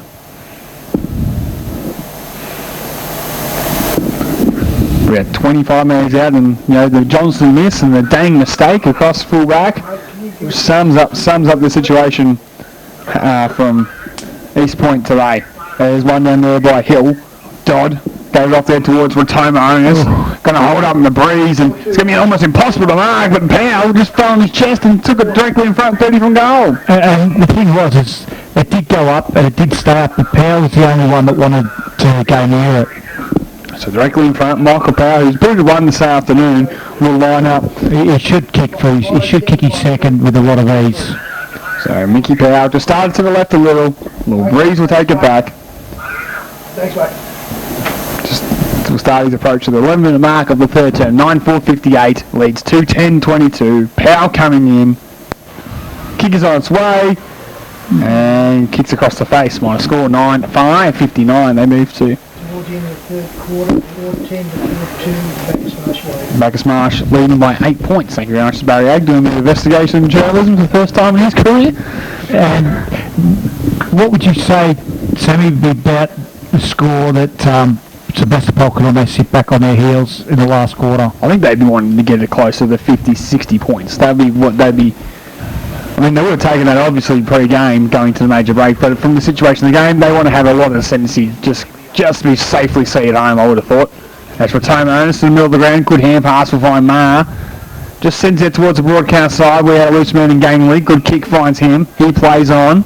McDougall's the presenter, but just goes a bit shorter towards Dodd and give it back to Harry Gangley, and he'll send it inside 50 with a thumping kick. It's an even contest in front of the pack. Bramby with a big fist, brought to the ground. This is Tom Brown, picks it up, flips it up towards his brother, and Jacob was confronted immediately. Ball spills at the back, still a chance here for East Point. McDougall gets the snap on goal, coming back, and well, it was offline, and Lockie was desperate to get back to see it through anyway. Hit the post, says the goal umpire, for 2-11-23 to 9-5-59. And that's just the thing, the desperation that we've seen from Sebastopol. They matter with situation. It is the 1%ers that may be the big difference coming into the game. So Lockie will play on, comes towards this broadcast side, and he'll swing the kick back towards the middle, looking for a target, and Keeble! It's just too easy. Again, from the kick out from this end, he plays on, but run down Moratomo's got a bootlace on it. That's why umpire Wave play on. Cassidy coming through now. Lucky escape for the Borough. Keeble trying to make amends. Did he take him on this time again? No. No, free kick to the begrudgment of a few East Point fans who made the journey here to the Marty Bush Reserve. Look, I think Keeble was very lucky then. If I had been an umpire, I would have paid on the ball. He'd taken off. He didn't get much of a kick on it, but obviously enough for the umpire to be happy that he tried.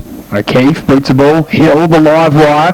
Left it behind at half forward, and now Gangley's kick was smothered by Veal. Good little one, Bazana. Tried to hand pass over top one by Dame. Got in the way.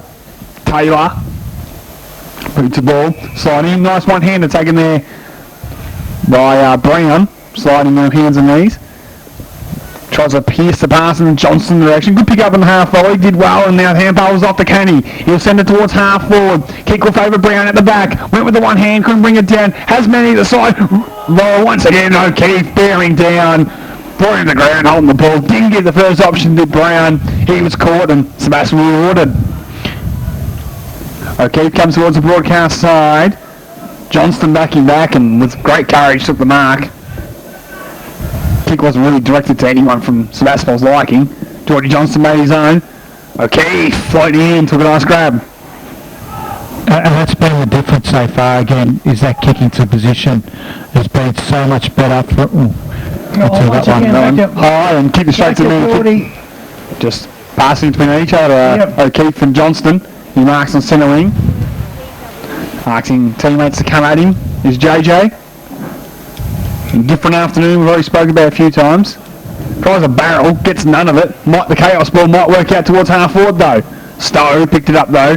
Handballs off to O'Keefe, to Cassidy, who's going to be confronted by a couple. Got their hands free, has Hill, who's going to look like hand pass to Austin. Left foot kick around the body. Has Powell just got stuck off the bench. He marks on his chest, wants to play on. Can't blaze away, East Point got numbers back. Hand pass off to Notha, has to think his way through. Measured pass back with the 1-2 was Notha, who sends it inside 50. Hearts from the side, yes! Over to mark on his chest. Got some protection there from Keeble, and Ben Hart's will line up from goal. Luck's a fortune. But clever by the Borough because Powell got the footy, saw there was nobody home, didn't just pound it in there to anyone. Notha did a little cute 1-2, and the kick wasn't perfect, but at least gave his side a chance to mark an inside forward 50. With Forbes, for the first time, coming back on the ground at the 15-minute mark of this term. Hutt comes in, piercing balls across the face.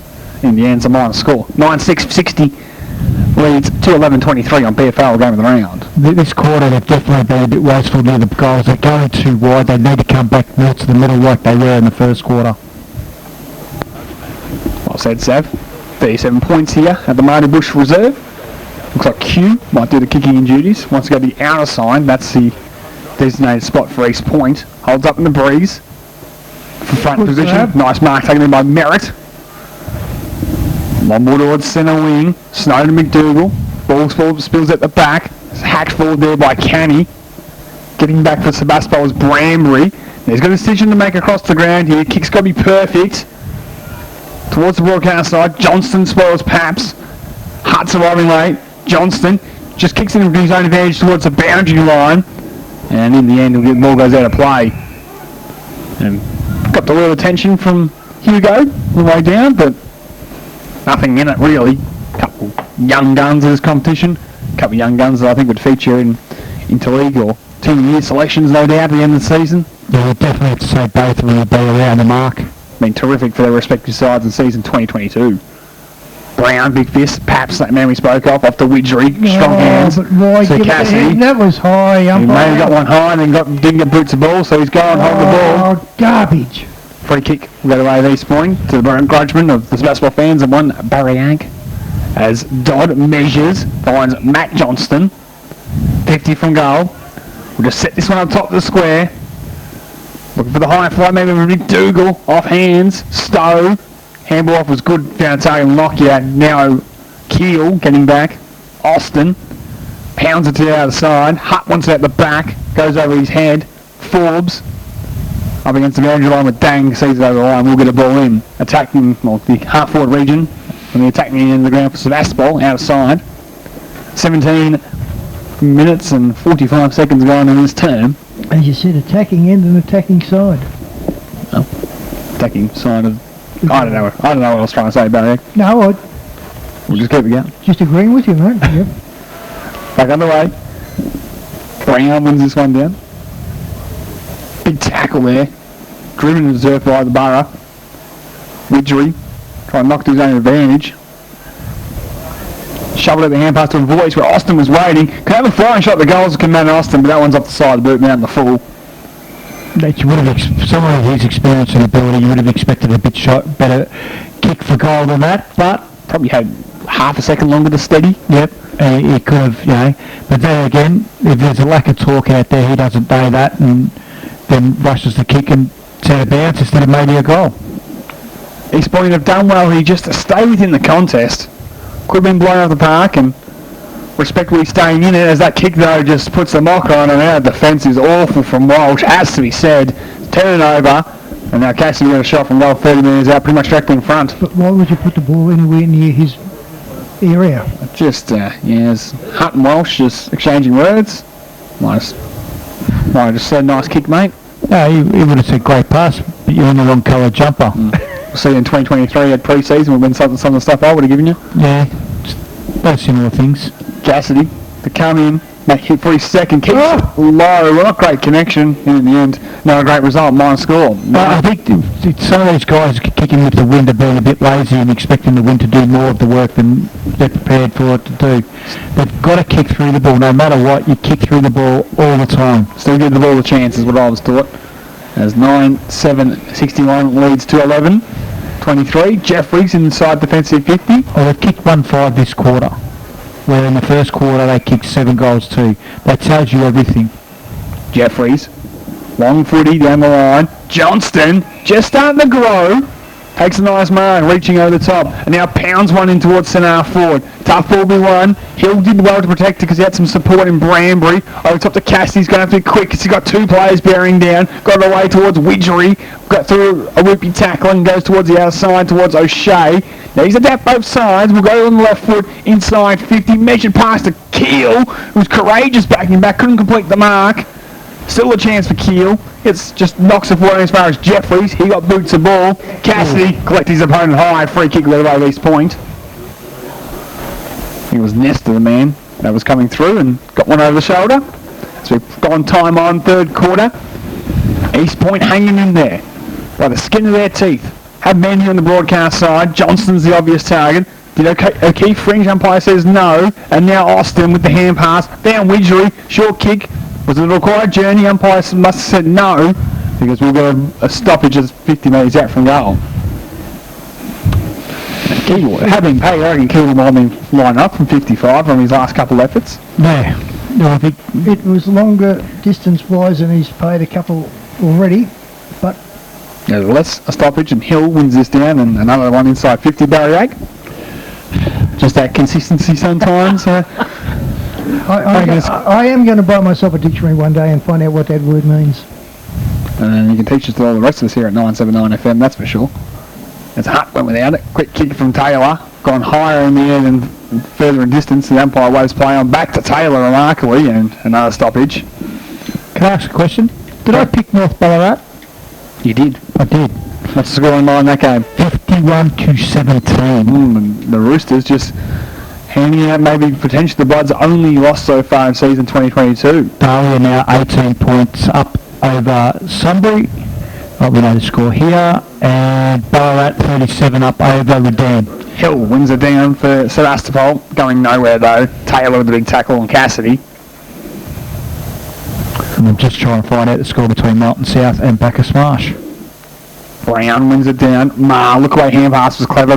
Jacob Brown gets the ball now. McDougall in front with the hand pass to Johnston, who's starting to have a big influence on this game. Sends it inside 50, looking for Jacob Brown to run onto it. Got a kind bounce, so Keith gets back to support. That was nice play. Off the Paps and Sebas able to work this out. Lockyer, measured ball. Hill at full stretch marks just inside the paint.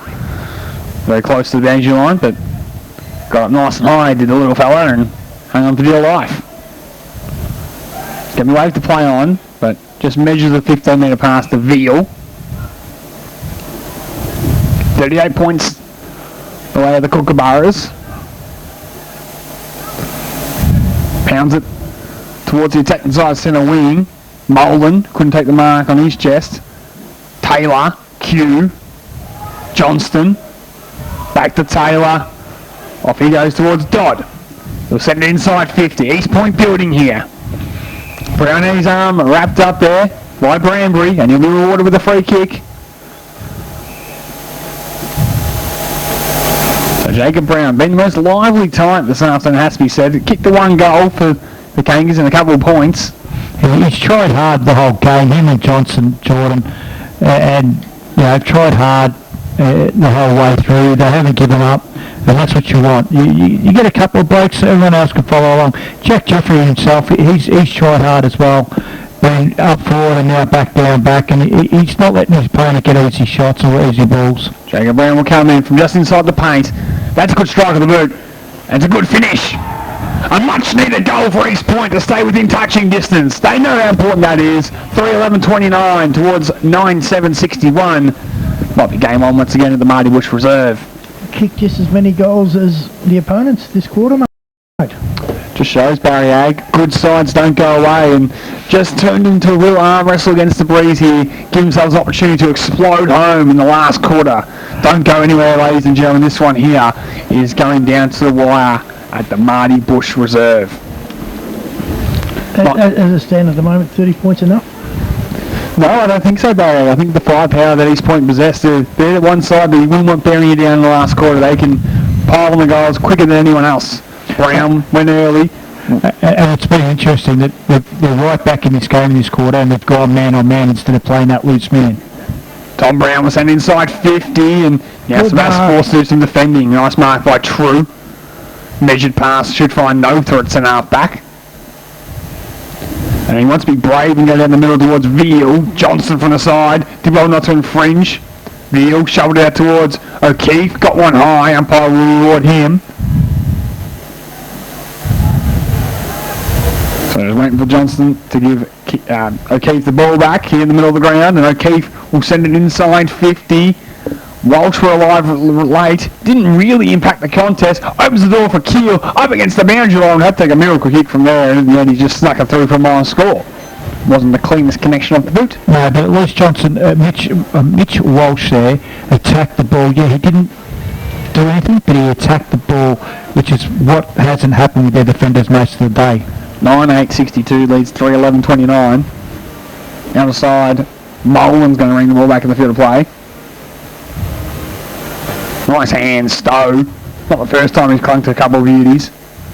And now he'll send it inside 50 for Sebas. Looking for Keem on the back. Couldn't quite get down the second bite the cherry. And East Point survive again. Jeffries out the fence. Got to be quick. Got boot to ball. Hill was bearing him down. Brown strong.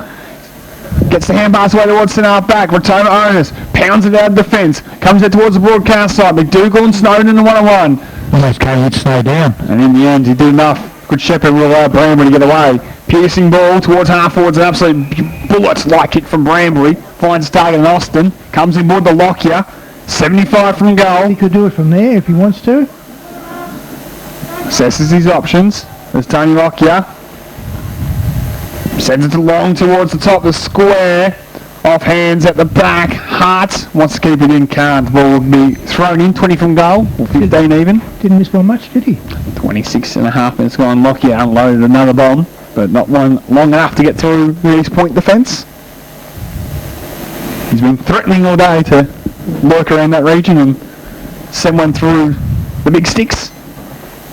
Back underway. Stowe took it out of the ruck. Taylor went without it. Widgery trying to bust his way through. Brought the ground immediately. The umpire's got a decision to make, but his decision is I will throw it in the air. BFL game of the round on 979 FM, your home of the Ballarat Football Netball League. Umpire just taking a long time to get us back and rolling. Stowe down, looking for Veal. Keel as well, couldn't quite extract him. A couple of Borough players fly over before the umpire says, give it to me, I'll throw it in the air. Do you think this is a big enough lead, Sammy? I think, in theory, they would have taken it, yes. But just the way East Point are just building themselves in this game, I don't know, Sav, but just... Johnson's definitely the Jordan variety. He's definitely injecting himself into this quarter, but he's got to do it for a half, not just a quarter. As that'll be it for a half, three-quarter time here on BFL game of the round. Sebastopol unable to make the most of the breeze in that term, and East Point, a late goal to Jacob Brown, his second of the afternoon, keeps them in touching distance. For them, Matty Johnson's also kicked one, and for Sebastopol, 2 to Keeble, 2 to Keel, singles to Cassidy, Powell, Hill, Hutt, and Pabst. And at the moment, Ballarat are 40 points up over Redan. North Ballarat 41 up over Melton. So it looks like they'll have their first loss of the year. Darley are still 18 points up over Sunbury. And obviously the game here. And we don't have a score from Melton South. So the maths against them. The scoreboard's with them at the minute. Let's see it unfolds here at the Marty Bush Reserve. It's Sebastopol by 33 points as we're back and off and running. Van Meal with a fist towards centre half forward. Picked up there by True. He let it go at the last second, so Keel could try to possess. He couldn't quite do so. Keeble back at the back, couldn't come away with it. Big tackle applied there by East Point at centre half forward to lock things up. Johnson in there, Walsh, as well as looks like coming through there was Snowden. 40 metres out from goal. Has to be a good start for East Point, though, has to be said. They've got to get one early to get the confidence to finish this one off. Big tackle right there by O'Keefe from Walsh. And Nick Searle stuck down some of his bigger players down there. He's got Hutt down there. He's obviously got Lockyer on the right. But it'll be interesting to see how it goes. Stolen there by Austin. Waltzer through a few whippy tackles, and the kick goes towards the outside. O'Shea with the foot speed to get there. Pounds it down the line towards Powell. And one over there by Dane, just knocked it towards the boundary line, although it stayed in remarkably. Gave Powell a sniff at it. Has to turn his role to tackling. And the umpire's played dangerous tackle with a sling. Be a push and shove until it's going to be a free kick to East Point. One of those, I guess, newer interpretations that's sometimes just up to the umpire. He said that one there was just too dangerous, and we had one the other way before, and now umpire calls play on. Kick was good smother there by Widgery though. Might open the door for Sebastopol. Has a vacant 50 now with Widgery to kick into. Just wobbles it in there. Mars getting back. Veal at his hammer. Mars got it good. Hatches it. And that was called high. Yeah, he got him high. Held on to it. Now Joel Marr from fullback. Measured pass. Created a task for Charleston. Now Cassidy locks him up. Spinning around 360, and then the umpire says no free. And no free kick. Barry Egg very upset in the box, as well as the people underneath us here in the grandstand at Sebastopol, wanting a free kick.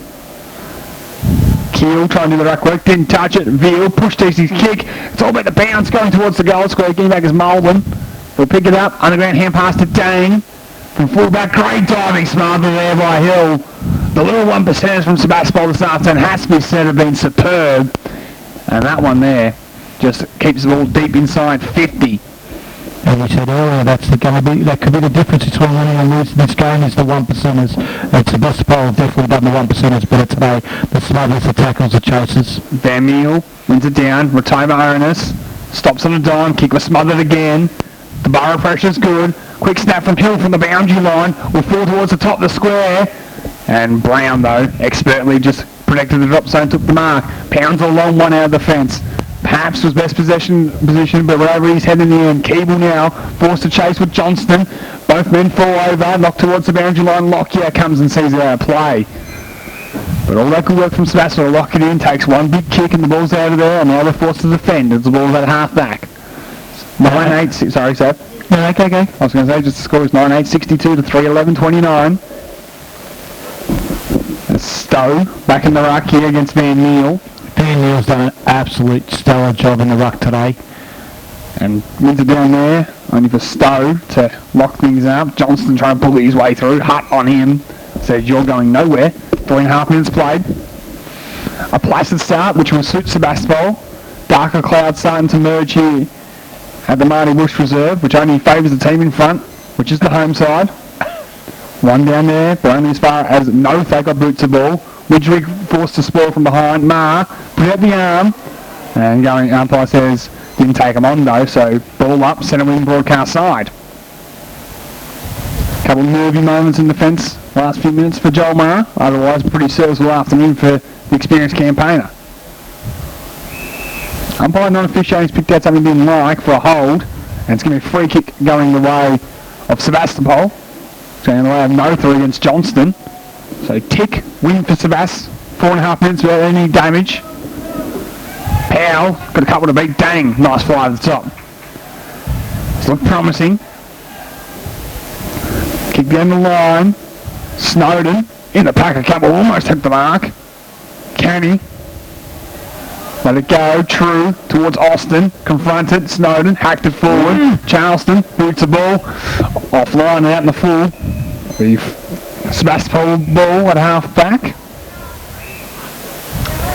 Bucks of fortune. So we'll just wait for O'Keefe to pound our defence.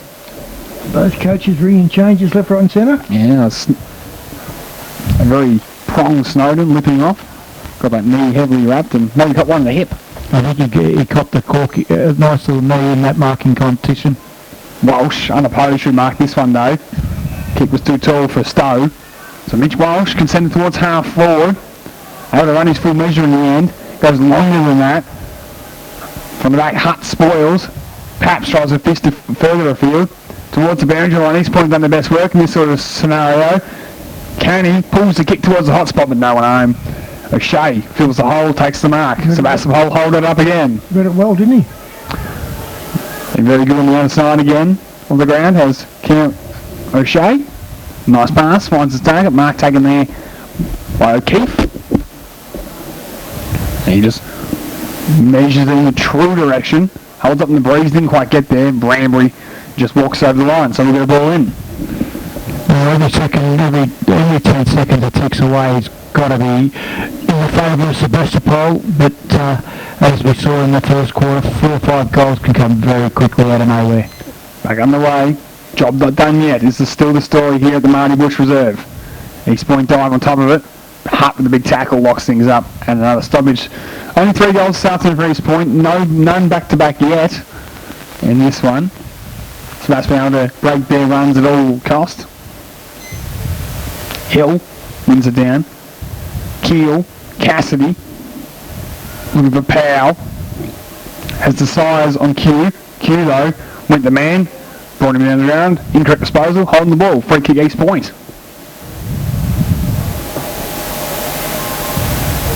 Sammy Q will play on.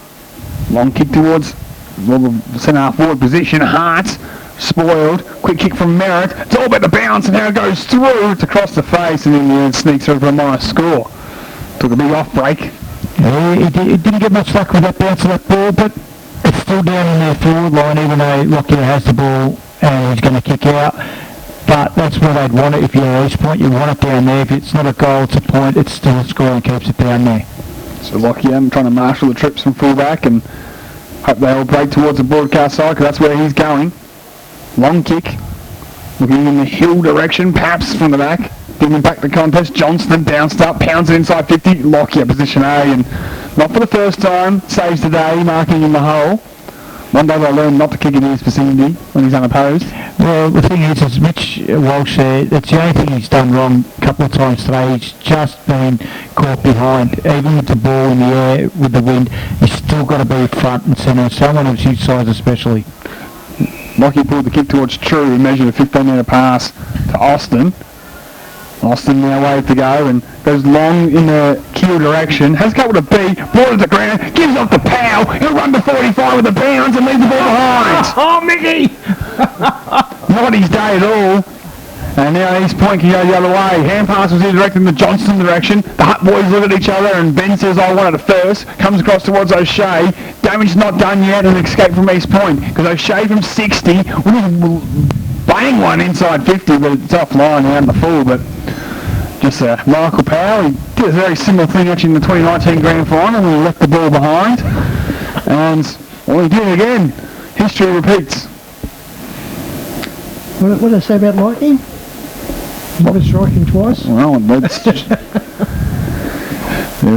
wasn't a hole that he could hide in at the Marty Bush Reserve because that was the game there. Runs in, kicks the goal, 38 points, shut the gate, it's done. East Point survive. Nolan sold the foot candy power on the mark. Couldn't get to the bench quicker from this point, you'd have to say. At the back it goes. Lockyer, hand pass, slap forward only as far as Brambury though by East Point. He can pull the kick towards the outside and Sebastopol continue to run. O'Shea towards half forward. Finds Hutt. Pulls the kick in the pocket. Nice one. Front on contact surely. Umpire agrees. Marks him or free kick take your pick away of Keel. Did East Point just burn too many petrol tickets, boys, trying to get back in the contest and survive last quarter here to challenge Sebastopol with the breeze in the final? So it seems that way.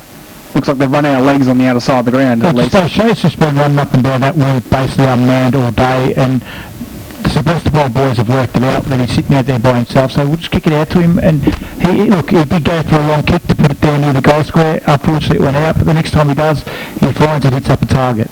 Luke Keel. We've talked about his comeback today to make it the perfect day with 3. Yes! Shut the gate, maybe. He loves it. The Borough might have done enough now here at the Marty Bush Reserve. 10 goals, 868. 3 goals, 1230. I was just going to ask you, is that just about enough? I think the nail's in the coffin. I think the larger ladies just warm up the vocal cords in the background. And taking requests. I'm going to say it's not my girlfriend, Barry. Just back on the couch. You're going to be in I trouble. that one gets across the air, I can tell you right now. The 11 points margin of VFL game of the round. Sebastopol kicked away him. Maybe just enough. That goal to Luke Killick's there of the afternoon. Van Meel knocks it forward. Retainer onus, has to be said, quiet day for him. McDougall took him on, stripped of it, holding the ball. After what was a bright start, it's turned into a dirty day for him. No goals as Veal goes outside. Kick was just too tall for Hill, and now he's playing with a chance. Inside 50 to leading man Johnston. And you have to feel for Hugo Paps because he's kept him goalless up to right now. And on that occasion, off the turnover, nothing he could do. Just a silly mistake or unfortunate error? An unfortunate error, I think is the way to put it. As Johnston has to kick this one through the big sticks. No problem about that as he comes in and near side always there. Lucky he didn't scrape it through for a score, to be honest. Minor one. 13-31, 10-8, 68. Was that the guy that kicked 8 1/4 a couple of weeks ago? Well, yeah, that's the guy that's been East Points guy in season 2022. Who's been a little bit out of touch in the last couple of weeks, has to be said. True just come to the bench. Lockyer has seen him. I was wondering there for a second. And pulls the kick towards him. He tried to measure one towards Stowe. Johnston did well, cut across and caught one high. Inside 50 goes JJ and the kick's perfect. Mark is taken there by Howard, an unlikely source. But that just showed, like, that first kick from Lockyer, if it had a hit through, they would have stopped, held up play for a bit, instead he had to be rushed. First time today, I think I've seen Frew miss the target. But JJ, as you said, come through, cut through, got the kick, and then he's hit his target beautifully out at full forward. He's dropping opportunity for Liam Howard. Comes in, maybe it was a 7-point play. Maybe it's an 8-point play, he's missed it near side. Yeah, it's not a good thing. They're missing easy goals, and the scoreboard's showing it. They're not 3-14 because Sebastopol been rushing all the balls through the behind post. They're 3 goals 14 because they've missed probably 10 gettable goals. Ballarat through Lockyer, comes out towards the broadcast side again. Johnson does it again, takes a nice mark. Starting to become a problem. As, Horrible kick. Well, we're going to actually come back around. I think they're around his mark, and also get the train to have a look at Walsh, who was very slow to get back to his feet. Seems to have just waved off some help. If JJ played on then, that's why does he come back? It's not a free kick. He doesn't have to come back around his mark. Well, umpires called it that way, Sav. I can't really find you an exact reason why. He's just going to unload a bomb. He's got the distance from 60 if you don't mind, but it's offline as well. I think he told us the story there in his comment after the ball had gone through from behind. They're just kicking, they're just wasteful, they're kicking. JJ's taking all the marks. If I was Lockyer, I'd be changing my direction because JJ's just sitting here picking him off every time now. Lockyer wants to come towards the broadcast side again. Maybe third time's the charm. Johnston will go early. Paps couldn't take the mark. McDougall got rid of one. Sends it inside 50. In front this time, East Point, and just hanging in there. Walsh marks. But this has been the part of the day that hasn't worked for him. Goal kicking. Has to get it through the big sticks. 3:15 today. Yeah, let's say that Walsh misses this. Lockyer's got to work it out that every time he comes out this side, JJ's out here waiting. And JJ's become such a threat now that they're leaving other players alone. These other players are getting the ball and getting it back into their forward line. Walsh from 40. Kick is on its way. It ended up being a 10-point play, but it works for East Point. A much-needed one, just to give them the smallest glimmer of hope at the 15-minute mark of the final term. 4 goals, 15-39, trails 10-8, 68. And to update you on scores at other games, still nothing at Mountain South. Ballarat 70-47 over Redan. North Ballarat 58-24 over Melton. Sunbury 34 behind Darley's 42, and obviously the score here 74-39. So a few games will make a bit of a difference come finals time, the way the scores are at the moment, but Melton look like suffering their first loss in both the seniors and reserves today. Thank you very much, Sad. Just pointing out that to some Bloods listeners, probably checking in and seeing how the competition's going. I'm sure I'll be hearing it from them during the week. Retain Onus keeps it alive. Jeffries maybe cut one high. Umpire lets it go. 29 points to margin here at the Marty Bush Reserve. Widgery on the pack as well. And Collingwood beat Adelaide by 5 points, came from behind to win that. And Brisbane Lions knocked off GWS by 40. As Austin sends it towards half forward, the dangerous man in Keel lets the Hill run past. Great Shepherd to give it off. And Hill will try to manufacture a handle, and in the end was lucky enough to miss everything. And Rollins came up and just trying to equate himself with Luke Keel, and I think that Luke Keel's shaking his head and saying nothing wrong with the Shepherd. Didn't like it. Back underway. Stowe wins it down. Cassidy slipped over on hands and knees and his father retain Onus. Hand pass off there towards Dang. He'll go through the middle of the Marty Bush Reserve. They need all these chaos kicks to work now. Nesta goes for a run. Will send it inside 50 with the kick. It's a 2-on-1 ahead of the footy. Huts the man in the hole. He dropped the mark. Now he's got the play on because the umpire called the whistle. Players stopped and looked at each other. Actually unfortunate for East Point because they were on top of him there. As Lockyer just pounds it towards the boundary line. The dribbling ball will favour Sebastopol to play. And Keel and Retain Onus just collide on the boundary line, shoulder to shoulder, nothing in it. One man went down, one man got up. And that's the way it's going to go. And they can both sign on the Richmond North Bowl game. Richmond are winning. 1 point to nothing.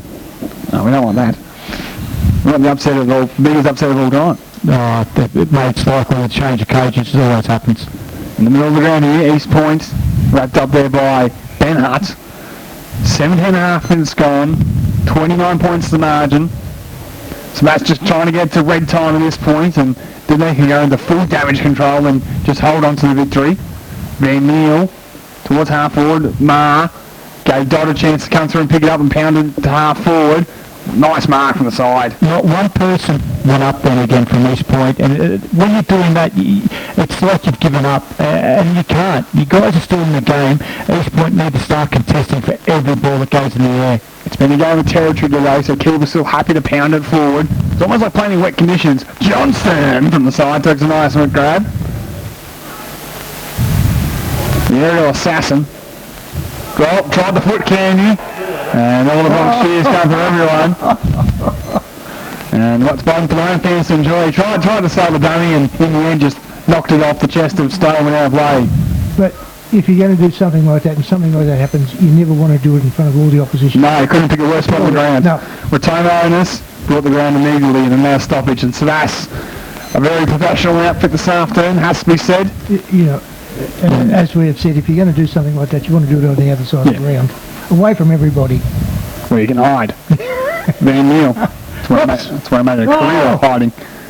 Two of them missed it. Brown. Hand pass missed his target. Notha coming through. Try to lock things up for Sebas, and still precious seconds off the clock, which is a tick from Mick Searle in the box. So we're just about into time on, mate? 19 gone, so yes, a minute away or so, as Van Neal wins it down. And there's only a goal of difference down at Clark Oval. Barley up. Could be a grandstand finish there as well. We'll keep a close eye on that one. Now, of course, has massive ramifications on the top six this year. Somebody able to come from behind and beat the Devils like the Devils did in the reverse fixture down at Daly Park early in the year. That game, of course, was called a 9-7-9 as well.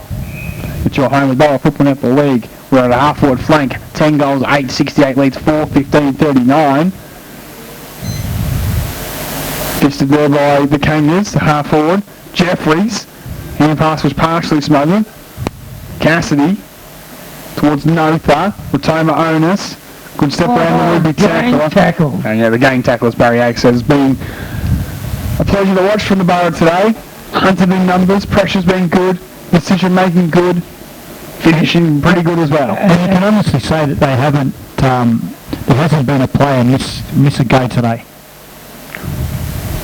One down by the Ballarat, and they just get it forward a few metres or so for Powell. Try to get the hand pass off. Dang in there. Rotoma Ernest was to get the stiff arm and get away from one. Powers bearing down, flicked out towards Molan here on the broadcast side. Trying to just whip it over the top, but had no one to go to, so he goes backwards to Brown. He tries a barrel. Gets pretty much like most of it towards half forward, has to be said. Johnson from the side, only one that really wanted it. Couldn't keep the mark. Running away from the goal face, pounds the ball towards the full forward position. Snowden, he'll see it through. And does the team thing for a high score. And the easiest mark of all that he's attempted today, Matty Johnson dropped it. Yeah. Been very good again, the captain. Well, there's a grandstand coming down at Ballarat too. Ballarat 70, the Band 60. So just making a late charge home in the Lions. As Lockyer, once again broadcast side, this time trying to measure it to the target, which was Austin. Turned it over.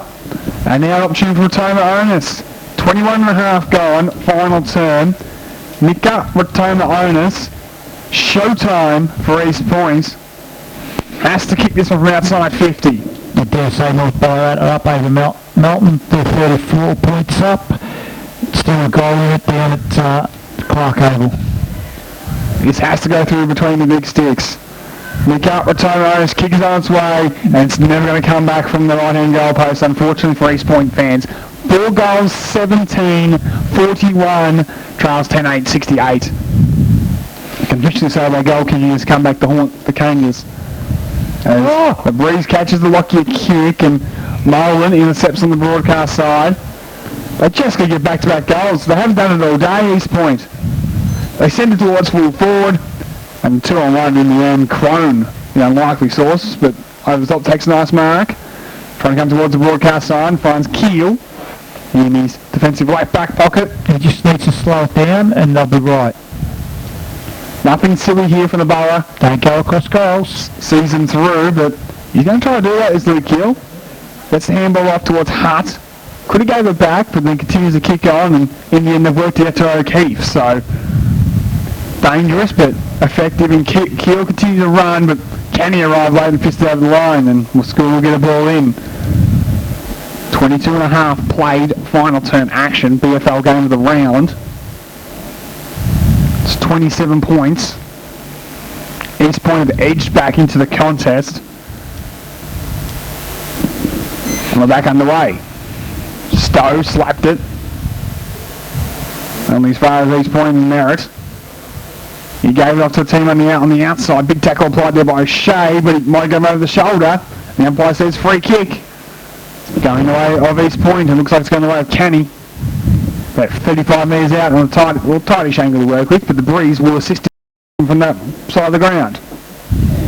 Going back as quick as he can, because he knows he's got to kick this quickly between the big sticks, and then they need to pile on the goals to finish here. I really think that if he doesn't kick this, that's just all closed. Comes in as Canny, it's across the face, and in the end, I don't think he's going to register a score, is he? No, has scraped through for 4:18.42 to 10:8.68. Scoreboard is ugly. In what wasn't a day for, I guess, the purists of football, but It was one in the first quarter. Was an entertaining one still the least. As Lockyer, high ball will go towards the other side. Hart, yes, from the side, and after about 6 or 7 attempts, they finally worked out how to do it. get one of your best flyers down the line to make a contest, and Toby Hutt. He pounds it towards center wing. Keel took the mark. And he goes inboard. Now the Borough can make him pay through the middle. Mark taken there by O'Shea. Holds the overlap run of True if he wants to use it. Holds it up, takes his time. Let's kicks it in front of him. True. He's a left footer. Stops and props and chips it into the pocket towards Ben Hutt sliding in. And Johnston was desperate, but Hutt was able to slide in, take the mark. Won't have the distance in him from 45, but will happily take his 30. And just pound it towards the top of the square. If you're doubting his distance, why aren't some of his teammates giving him a couple? Because they had for him to take the shot and take 30 seconds off the clock. Yeah, no bad score. That was a good lead by Veal to give him the option, because he won't have the distance. And in the end, just sets it to the square. Dang! Nice fly. Took the mark. Has got better as the game's gone on. That kick's a good one towards Brown, who just dropped it, and Branbury threw the head back thinking he got one over the shoulder. Maybe had a slight case, but Nevertheless, a stoppage here on the broadcast side. And it's, Ballarat's wanted to just kick another goal. It's 15 points of difference there. As Cassidy here, off towards the teammate in Austin, towards Keeble, we've just seen over the line there by Charleston. Sorry, back to you, Sam. Yeah, well, the final score for Darwin and Sunbury. Darwin get up by 12 points, 4-12, and they kick 6-12 to Sunbury's 4-12. Very much. So the Devils remain inside the competition, top 6. And what we made, Backer-Smash were up against Melton South, so that would have Backer-Smash and Darley, depending on the result here in the 6 today. Well, on the live scoreboard, they would be as Merritt. Fires away the goal face and sends it through. Finally got one. East Point go to 5-18-48. 20 points to margin all of a sudden now, as we've played 26 and a half minutes. You almost say that that's probably about 10 minutes too late for that goal. Yeah, trying to get a little glimpse of... Now, the old adage, bad kicking is bad football. Is that applicable today to the pointers? No, it has been today. I think it has to be, because really, you know, East Point, I think, still have shown that their best footy can overpower, you know, good sides like Sebastopol, but just haven't made their chances count, and really some even poor use by foot in the first half really hurt them before the goal kicking errors come into it. Exactly. And do you think the 7-2 in the first quarter from Sebastopol might have been a bit demoralising? Might have taken the wind at East Point sales before they could even get started, I think, Baz. Yep. And so we're going to get a stoppage probably in the middle of the ground here. And they'll let it roll on for a very long time, but then eventually calls for it. Now, there can't be much more time left, I wouldn't imagine. Yeah, we've played 27 and a half minutes, 20 points out of the margin. Dodd trying to come through. Hill, hand pass, only as far as return honest. Nesta, good shark, he gets booted to ball towards half forward now. Opportunity for the runners to come onto it. One of them here is Howard. Gives up to the teammate from Merritt, last goal kicker who couldn't collect it and seen how to play, and we'll get a ball in. But that also is applicable to it. They haven't really had to run of the ball today either, have they? No, it just hasn't been the day for East Point at the minute. Actually, that was a mistake. Backer-Smash doesn't get into the 6 or 6 days the way it is. Yeah, well, we're taking out the result of this game, correct. Yep. Like, so that's hanging on at the Marty Bush Reserve at the minute. The Bar, once again, have not lost East Point since they beat them in the grand final in 2019, if you don't mind. Nice little record to have. Considering on the day of the most East Point made their life different forever, and ever since then they've, just get one over their new rivals. Hill doing the ruck work. Widgery boots the ball. And another stoppage, I think, is the result from here. 4 seconds off the clock. And Hutt's now playing the loose man down in the Sebastopol backline. Been a very solid afternoon from Toby Hutt today. As it's fist to forward there by East Point. Free kicks can come back, and maybe the advantage is taken. Charleston runs in the 45. Pops it through. 3 in a row for East Point. Makes it 14 points here. And a little movement just going around the ground, and the questions start to get asked of how long is left. A little bit of nervousness coming out. So it'd have to be the perfect finish for East Point from here, but You did call it. nevertheless, funnier things have happened. 10-8, 68 to 6-18, 54. Puts a lot of respectability onto the scoreboard, at least in terms of the margin for East Point. Does beg the question. If they had a kick straight. They would have over 4 points. Back underway. One end of a Stowe. East Point obviously desperate.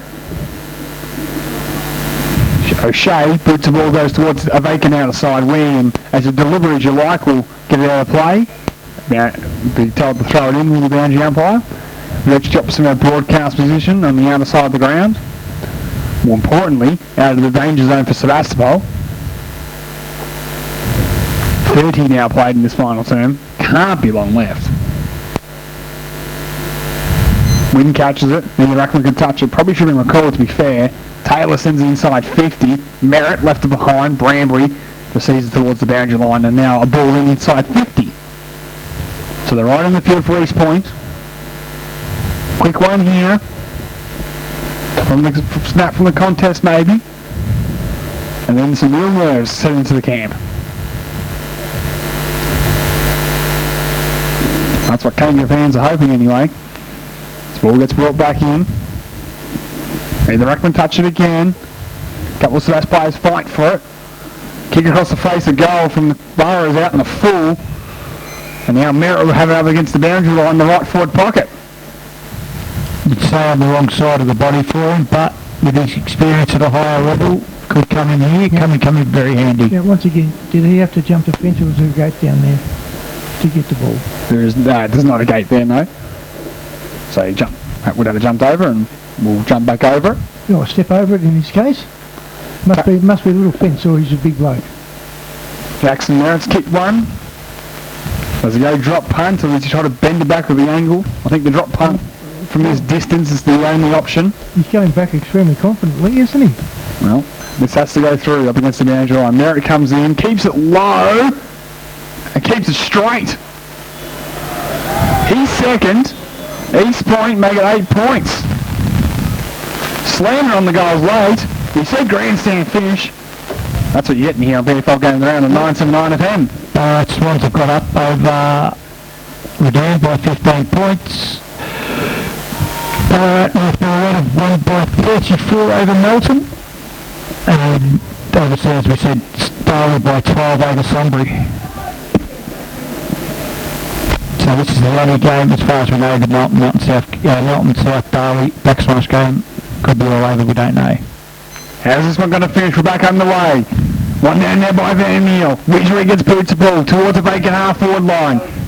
Powell just fishes it inside 50. In the end, works out back to Michael Powell. Runs for 45. Kick is on its way and it's offline, and in the end doesn't score out in the full.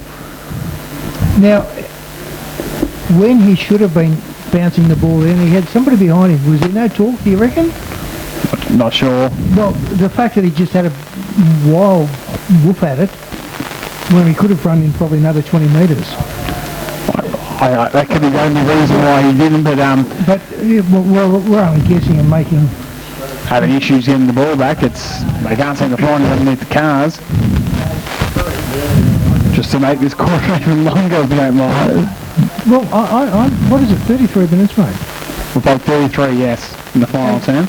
And there's been, 4 goals, 5 goals, maximum? And East Point kicked 4 and Sebastopol kicked 1. 5. So 5, yes. Yeah. As Molan's going to have to bite the ball down the middle, you'd think. Desperate times calls desperate measures. Big fly from Brown, ball spills at the back. Jeffries, wrapped up by a couple. Quick kick there by Jacob Brown, needs a mark. O'Shea, couldn't take it. McDougall with it. Fighting for it, couldn't get boots the ball. O'Keefe desperate. O'Shea in there as well. As we will get a stoppage. Nearly time to turn the lights on too, isn't it?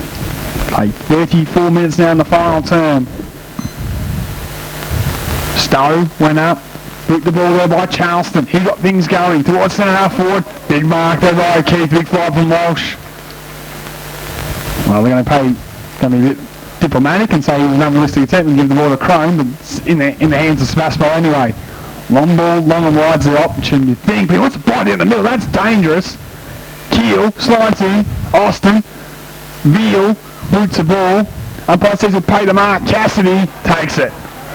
Last year's Henderson Metals has it in the middle of the Mighty Bush Reserve. That'll be enough, you'd think. 90 seconds to go here as he pounds it in towards the half-forward line. Keel backing back. Able to get it. Ends in his hands.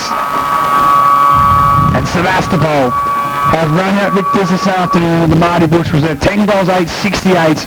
Now the victors this afternoon over 7-18-60.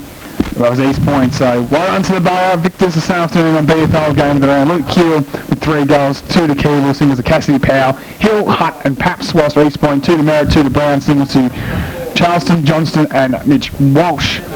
What a brilliant game of football by two teams worthy of their places in the final six. And hopefully we'll get to see them a few more times in season 2022 before the home and away season's done and dusted. But next week for us, and then round 14 in the BallaratFNL, we are heading at this stage to Darley Park. We're going to check on. We're going to check the Darley Devils playing Redound. That'll be a cracker. A big game, of course, for the top six.